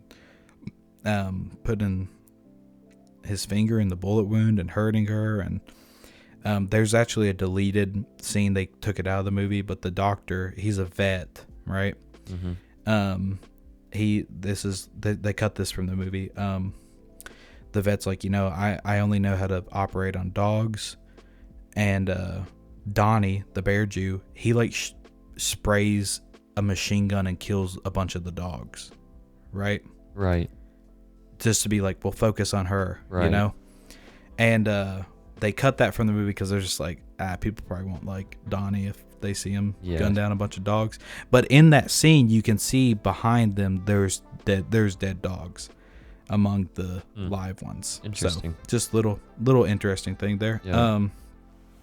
So yeah, I just love that Brad Pitt, he's like, well, I speak the most Italian, Donnie speaks the second, and then Omar speaks the third, which is, and it's so none, zero. Yeah, Omar's Italian. like, he goes, I don't speak Italian. He's like, yeah, well, third best. So yeah, the scene with Hans fucking with him, and apparently in Tarantino's mind, Aldo could speak a little Italian. So like whenever by none, I was like, he didn't say anything except for the 2 Italian words that I know. Yeah. Which he can he is answering questions, but Right. he just can't speak it. Right. So it seems like he can hear it. But so in Tarantino's mind, Aldo can kind of speak Italian. But when they did the reading, Brad Pitt did it in his southern accent, Buongiorno, right? Yeah. And apparently just like the whole room died laughing. Cackling. And then Tarantino was like, fuck. Well, now I can't imagine it any other way. Right. So now it has to be that way. But yeah, I love that. It's just so funny that Hans can speak fluent Italian and is like hounding their asses. Yep. The wrench, the literal wrench in the plan. Because what a patchwork bullshit ass plan these dudes threw together out of desperation. And even she's like, yeah, no, actually, Germans, they don't really know Italian that well. They're not going to be able to tell this is going to work. Immediately, Hans is like, just speaking Italian on him. Fluently he's rapping it off. Yep. Yeah, I love him fucking with them. I love hearing them all say their name. Because Brad Pitt, his face, Gorlami. Yeah. And then he whispers it, Gorlami. Yeah. Margaretti. It's so funny. It's so funny. And then the guy who speaks no Italian, he only has to say his name once, and Hans is like, yeah, it's pretty good. Very good. You might be Italian. It cracks me up. They're doing the Italian pinch. And those scenes, yes, this shit's cracking me up, man. So funny. It's just so funny. Hans brings Bridget into the room, and now I did a little bit, like, I wanted to hear. There's a really great YouTube channel, you should check it out. It's called Analyzing, or maybe it's not called Analyzing Evil, but if you just type in the words Analyzing Evil and then a character that is evil on YouTube, you'll come to this channel. And this guy, he does like a psychology breakdown of characters that are evil, right? And explains what kind of evil they are, like if they're sociopaths, psychopaths, if they're like stuff like that. So I watched the one on Hans Landa, and this guy, he was like, I kind of feel like it's out of character for him to kill Bridget, just because, like, what's the point? Even though, because like at this point, we know later, after watching the movie, he's already like, I'm gonna kill the Third Reich, Yeah. So why kill her? He let Shoshana live, and he doesn't really ever personally kill anybody in this movie except for Bridget. I don't know, but it seems like they have a history together. Bridget obviously recognizes Hans, and they talk like they're old friends. And then at the end of the movie, he says, whenever you got friends like Bridget von Hammersmith, you get what you pay for. That's interesting. She got what she deserved. So maybe there's like some. Maybe if this was a 12-hour miniseries, we maybe would have flashed back to a scene with them. I didn't even realize that. I never even thought about that. Yeah. Who knows? He does kill her brutally. It's such a cool. I like that scene of him just. Again, spasm. Yes, acted well. Leaping.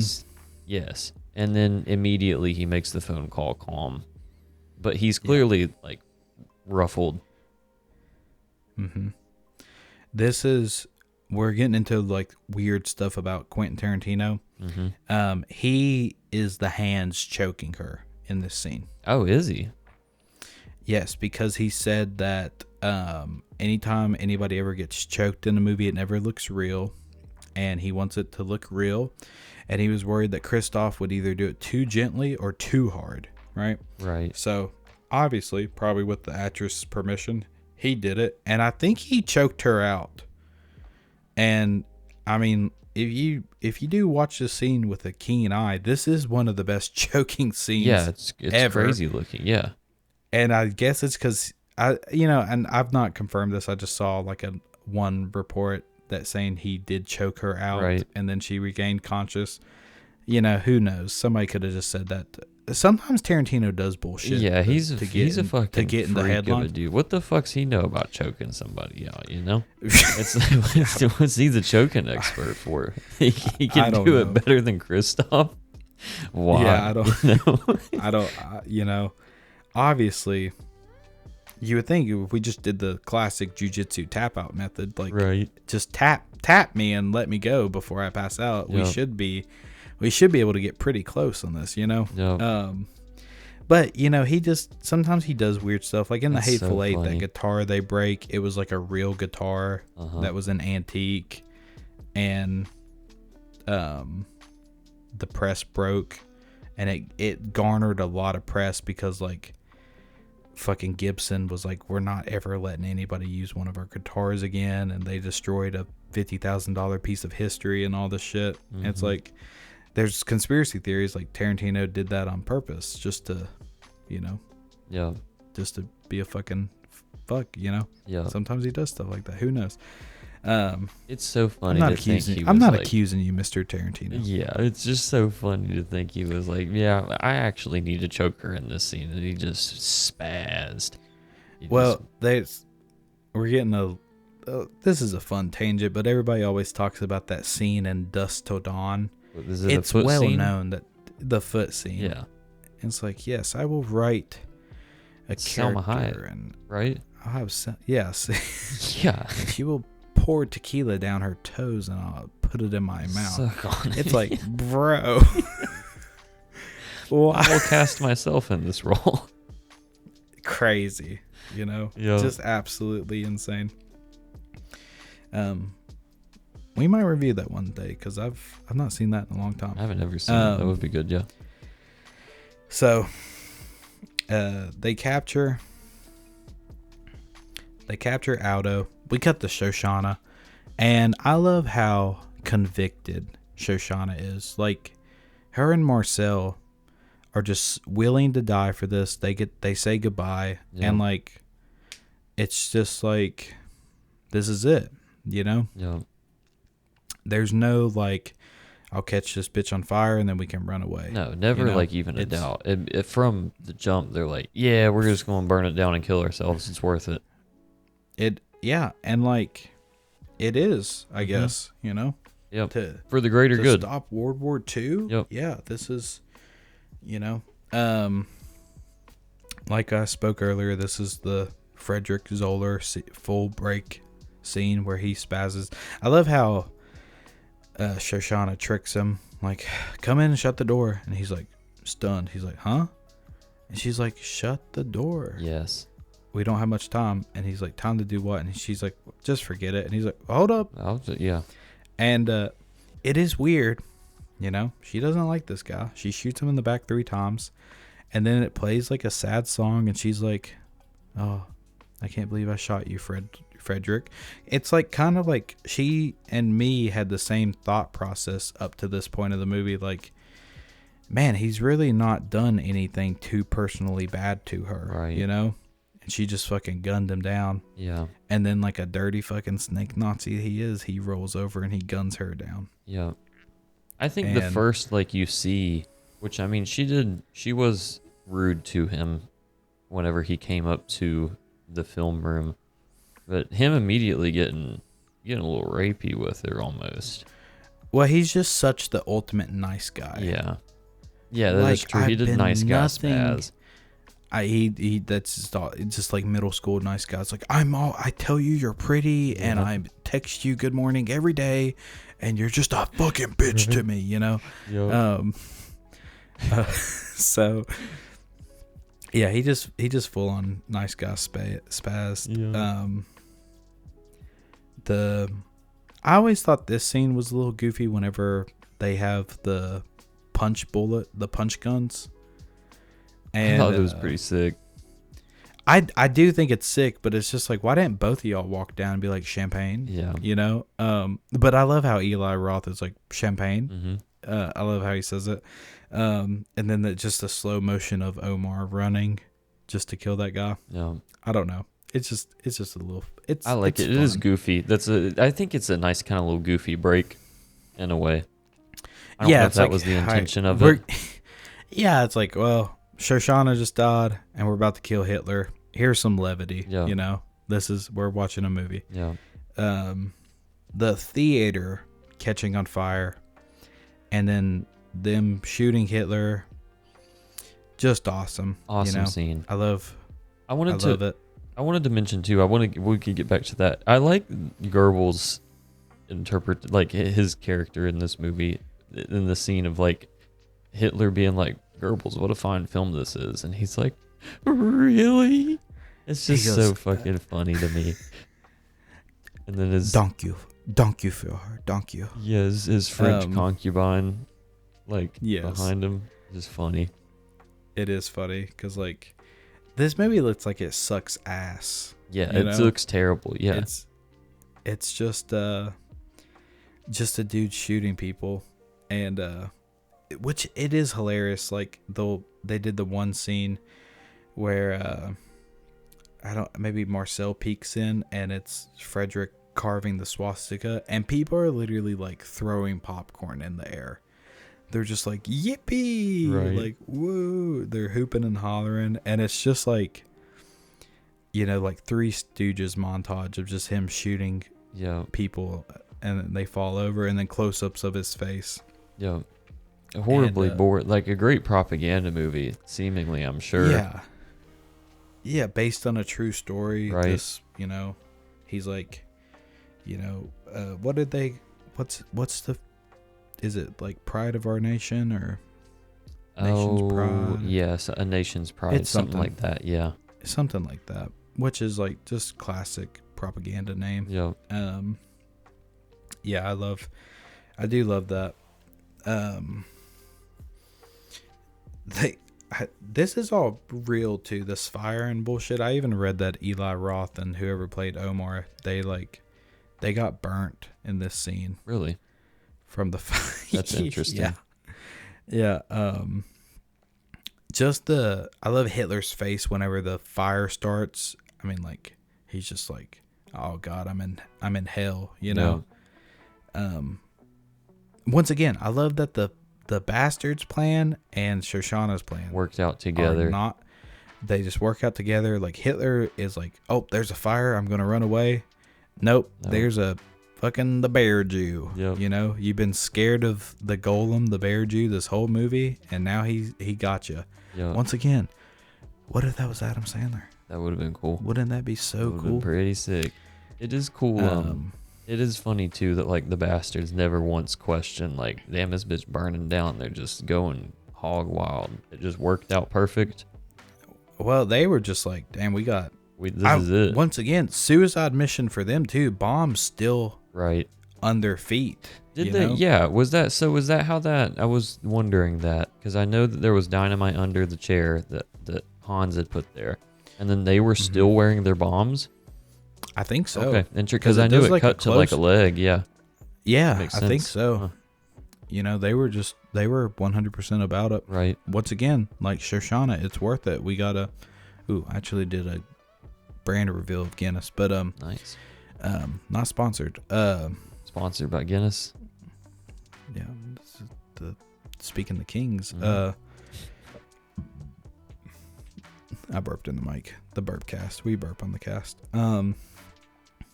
Fuck, I lost my train of thought. Oh, another very Tarantino thing. Just the close up of Eli Roth's rage Jewish face. Yep. Shooting Hitler's dead corpse and it just getting like puttied. Yes. It's just so Tarantino'd. It's so like, the violence in like movies like this, it just doesn't even seem real to me. Like, I can tell it's a movie. Like, people's always like, he's always in trouble. Like, they're like, your movies are too violent. And he's like, they're not. It's not. It's even, a movie. Yeah. It's basically a cartoon, He's Swiss cheesing Hitler. Yeah, there wasn't a time in this movie where I even thought it was grotesque in any way, honestly. I think I will say, not to hate on the ladies out there, I do think it's kind of like girl gross. I think I could definitely get the scalping. Oh yeah, I did not tweak at that at all. I thought that was perfectly fine, but I thought it was cool. I was like, man, how'd they do that? Yeah, I thought it was awesome. Did they have like a fake head? And, Even at the spoiler alert, that's been spoiled, but even at the end, whenever the direct end, whenever he's carving the swastika graphically into Hans's forehead. Thought it was badass. Isabel hated that. Oh, yes. Yeah. My wife covered her eyes. I even said, I was like, I bet you'll want to look away for this. And she, like all good wives, she didn't listen to me at first. She was like, I can take it. And then immediately was like, oh, don't like that. I'm going to have nightmares from that. And I was like, it's just so obviously fake, you know? Yep. That it's just enjoy it. You know, he's getting his comeuppance. It's a movie. So, yeah, they're Nazis. You just saw everything that he did terrible this whole movie. So last part of the movie to talk about. Great part. Aldo, or not Aldo. Hans is like, Hans look, the the war's over. Hans the betrayer, dude. I like, even before he talks to Aldo, the Apache, he goes and puts dynamite under Hitler's seat. You know? He's like, this is a good plan, you know? How foolish of us to all be in this theater, right. You know? I love that he's like, look, let's make a deal. I kind of feel like this shit is coming to an end anyway, which historically, if you think about it, like once that Red Army started moving across Europe, the fear and panic. Oh yeah. You know, it didn't take long. They had already mentioned in this movie too that the Americans had already been in Normandy, right? Yes, I think like Hitler says something like, you know, maybe I should be at this movie since the Americans are on the beach. Yeah. Which, you know, what could that mean? Right. Besides Normandy. So obviously it ain't looking good for the Germans at this point. As we know in history, it wasn't looking good for them around this time period anyway. Yeah. And, you know, I wouldn't want to be on the receiving end of the Russian military after the horrors they were put through and their willingness to dish it back tenfold. Yeah. You know, the stories are absolutely horrific. So I'd be like old Hans Landa too. I'd be like, I need me a little house on Nantucket Island. But this just goes to show how smart he is. He knows, like, the bingo scene. Like, he's like, hey, I bet a general's behind this, probably OSS. Yeah. And Aldo just shows on his face like, yep, you got us. And he's like, that's the bingo. Another good. It's fun to see him act like this.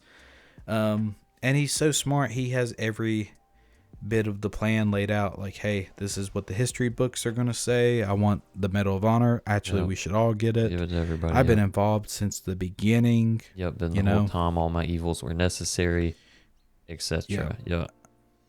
And, you know, he's just an opportunist. Yep. And then they get out in the woods, and the best scene of the movie, you know, Aldo kills Hyman. Yes. And it is so cool that is the first time that you see a completely different emotion on Hans's face. He's not in control. He's not in control. Yeah, that's it. Yep, that's exactly what I was about to say from that. He's not in control. You see fear and concern for the first time in that whole movie. BJ Novak, underrated role in this movie. You know, Ron from The Office. Yep. I love how, you know, he really gets to do some acting in this last act of the movie. I like the whole little man scene. It is so just funny. The little, He's like, the German nickname for me is the little man. You know, just can't believe it. And then Aldo restates the deal, and he's like, would you take that deal, Udovich? And he's like, I take that deal, sir. He's like, damn good deal. Yep. You know, they understand. They're like, yeah, obviously, you know, the war is over. You did help. There needs to be some considerations. Yeah. And then we get the repeat of the line. But I bet when you get down to your house at Nantucket Island, you're going to take off that fine looking SS uniform. He doesn't even say anything, I don't think. No, doesn't. No, he just looks scared. Yeah. And then That's what I Aldo thought. pushes his hat brim up. So Mhm. sick. Yep. So sick. And then the final shot of this movie is Brad Pitt and Udovich hanging over of Hans, his swastika head, but we just see their faces. And he says, I think that might just be my masterpiece. And a Yep. lot of people they say that Tarantino thought that this was his best movie at the time. And at the time, maybe. I'd probably agree. I could see that. Obviously, I think every time he made a movie, his skills progressed, his style progressed, and this was a culmination of all of his efforts and, experience. Right. With the ensemble, the action, the set piece, the story, the characters, like there's a lot of great things. This in this movie's movie. good. I mean, I know we just This talked movie about is how good it good. is the whole time, but this movie is good. It's a great movie. Yeah. So, if y'all haven't seen this movie, y'all definitely should give it a watch. I'd give it a good old fat 9 out of 10, 10 out of 10, 8 out of 10. I don't know how we do ratings I don't even on know this. how I'd do rating. I'd do a mood rating. I don't know what the fuck I gave Superman. I don't even know how I would compare this movie to Interstellar. I don't know. It's a great movie. I don't have anything bad to say about it. Probably, I have no, I actually feel really like don't have anything to movies- say. I don't want to give anything a 10 just No. because it didn't like completely blow my fucking socks off. But 9.5, I don't know. Sounds I about don't right. know. Yeah, I don't know. Yeah. I just think sometimes like numbers doesn't really, especially out of like 10. Yeah. What am I rating? I'd give it. Why If it was are numbers involved? hit me with out of 5 stars. What would you give it? Oh, 5. I mean, God, it. And once you start getting into half numbers, what's the point? Right. Out of 100, is this a 99? Is I this think a if 90? you gave me the 5-star rating, I'm giving it 5 stars. Yeah, I mean, If this was like an Amazon If you- review, I'm fucking putting a 5 on it. yeah, I loved every second of it. Yep. It's awesome. Maybe that's how you should just rate a movie. Like I liked love it. I would watch it again. Yep. And I would recommend it to people. I would do all 3 of Yep. those, So yeah, it's really good. It's super I good. just have a couple of fun facts for you, Bobby, before we end. Yep. Because Act 2 ended also at Chapter 5. Chapter 5 by itself is the whole last act, and the midpoint of this movie is whenever they walk down the steps of the tavern and see Bridget von Hammersmark playing cards. That's the midpoint of the movie. Mm-hmm. So Act 2 is the end of Act 2 is the tavern scene. So just letting you know. Wow.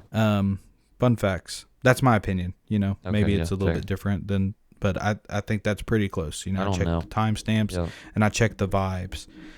Yep. So I have no input on the acts of this movie. I got no clue. Got lost in it, which is good. I think for sure 1 and 2, Chapter 1 and 2 is Act 1, Yeah. and then 3 and 4 are Act 2, and I think 5 is Act 3 because Act 5 is the longest, I think, That sounds fair. of the single chapters. Yeah.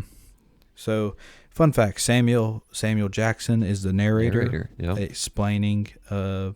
Also, that's a cool little fun fact that only Quentin Tarantino would know, that nitrate film is explosive. Yeah. Didn't know that. Yep. Nope. No clue. Harvey Keitel, I think is how you pronounce his name. He's in Pulp Fiction as the cleaner, and he's Mr. White in Reservoir Dogs. He is the officer that Aldo and Hans talk to on the phone at the end of the movie. That's his voice. Interesting.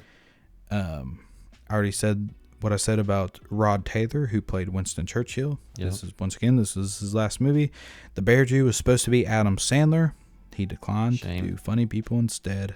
Eli Roth replaced him. Eli Roth was going to still be a member of the Bastards, but he just moved up. He just got his role moved up. Yeah. He probably would have been BJ Novak's character at the end of the movie. Mm. And BJ Novak would have maybe been Omar or Right. something. They would have all just moved down a peg. Michael Manson, who plays I'm forgetting his name in Hateful Eight, even though I said I've seen Hateful Eight fucking 30 times. I just ran out of video storage. Okay, I'll still go voice talk. On the me cam. Michael Manson. Michael Manson, he was going to be in this movie. He plays Mr. Yellow in Reservoir Dogs, and he plays Bill's brother in Kill Bill. Yeah. He was going to be in this movie under the name of Babe Bukansky, but he just didn't do it for some reason. And this film, they filmed it in 120 days. And there's a version of this movie somewhere in the world that is 30 minutes longer. They did the first screening of the movie and they were like, it's too long. And they trimmed 30 minutes off of it. And it is nowhere to be found. There's no access to it. There's no such thing as a director's cut. And Tarantino says he does not feel like releasing it. So I wonder where that 30 is packed in at. Where's just all it's throughout. Probably all throughout, yeah. Yeah, apparently there's like some stuff about Shoshana, like what she did between her running away and what was going on, and her at the movie theater, and stuff like that. And there's probably just a little bit more of everything. So I was gonna say I like the runtime of this movie.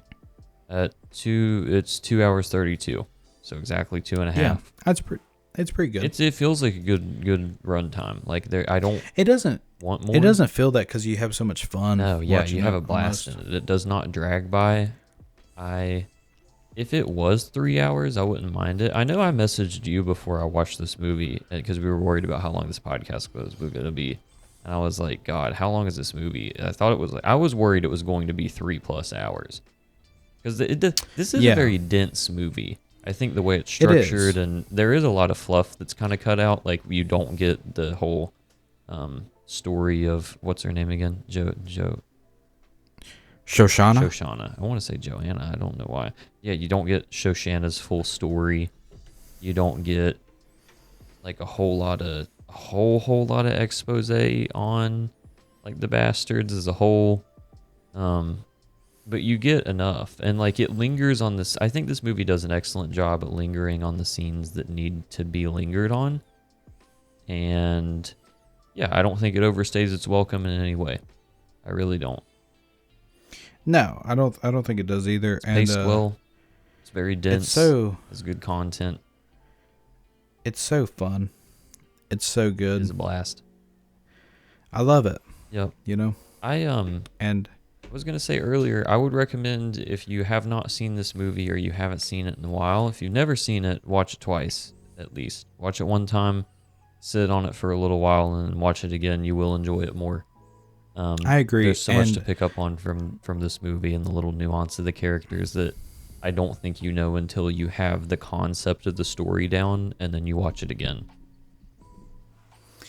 I agree with all that. And like you said, I do think it is a pretty good introduction to Tarantino movies. The only thing that would put me off from recommending it as a first Tarantino movie is because of it's almost like a foreign film. Like there's so many different languages and you have to read subtitles so much that I honestly think maybe Django is probably just his best introductionary film. Right. It's especially in this modern age because it's like a superhero movie. I could see that. And it's real good. Yeah. It's real fairly simple, and it's also fun, and it does a lot of things that this movie does. It touches like very sensitive topics, right, and does it in very unique and cool ways, and Christoph Waltz is in it. So I hate that we got to wait 50 episodes to do another Tarantino movie because I would like to I think do so Django. Too. Yeah, episode especially 120 is going to be Django Unchained. I mean, I would love to do all of them, just how it is. Yeah. But, that's about all I got to say about that. Yeah, that's about all I got too. You want me to hit a little outro real quick? Yeah, I'd like to hear it. I'd like to hit a little outro. So, thank you guys so much for listening to the cast this week. Sincerely, we appreciate it. We really value your time, your comments, all your feedback, all the homies out there listening, all the, everybody. It's sick. We like doing this.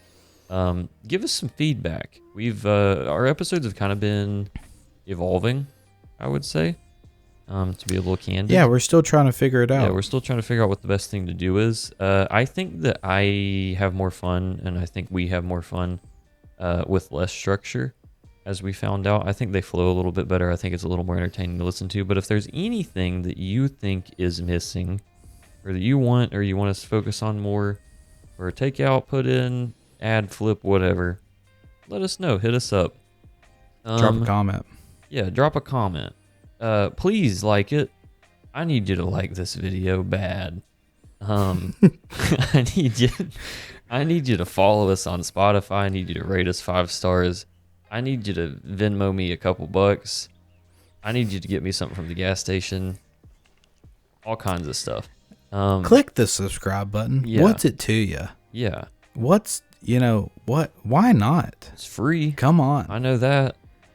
It's you'll get some cool podcast recommendations, I'm sure, in the future. Yeah. We're going to keep getting better.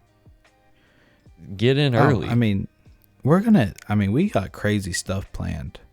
I feel like we're about to get in the S&P 500. You know, the stock going up. stock price rising. Get in early. They don't understand. They don't realize I have the next 4 months of movie planned. Yeah. They have no clue how much I've thought about this. No. Yeah, they have no idea. And we're not even going to tell them anything. No, why would I? Come back next week. Yeah, you'll see what it is. Maybe. But yeah, we still don't have a Patreon yet. We need to get. You all need to. We're gonna do a Patreon when we hit 10 subscribers. 10 subscribers.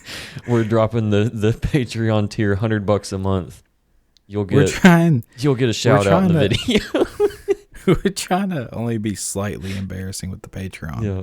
You know. Yep.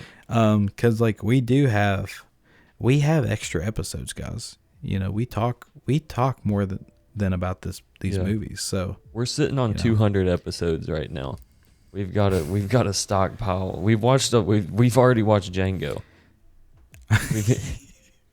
But yeah, we'll get there eventually. But yeah, really, for real, thank you so much for hanging out with us, and we'll keep doing it. We'll get better. Main thing, yeah, again, just feedback. If you got anything you want to say, let us know. If you got anything you want to talk about, we're here to listen to you.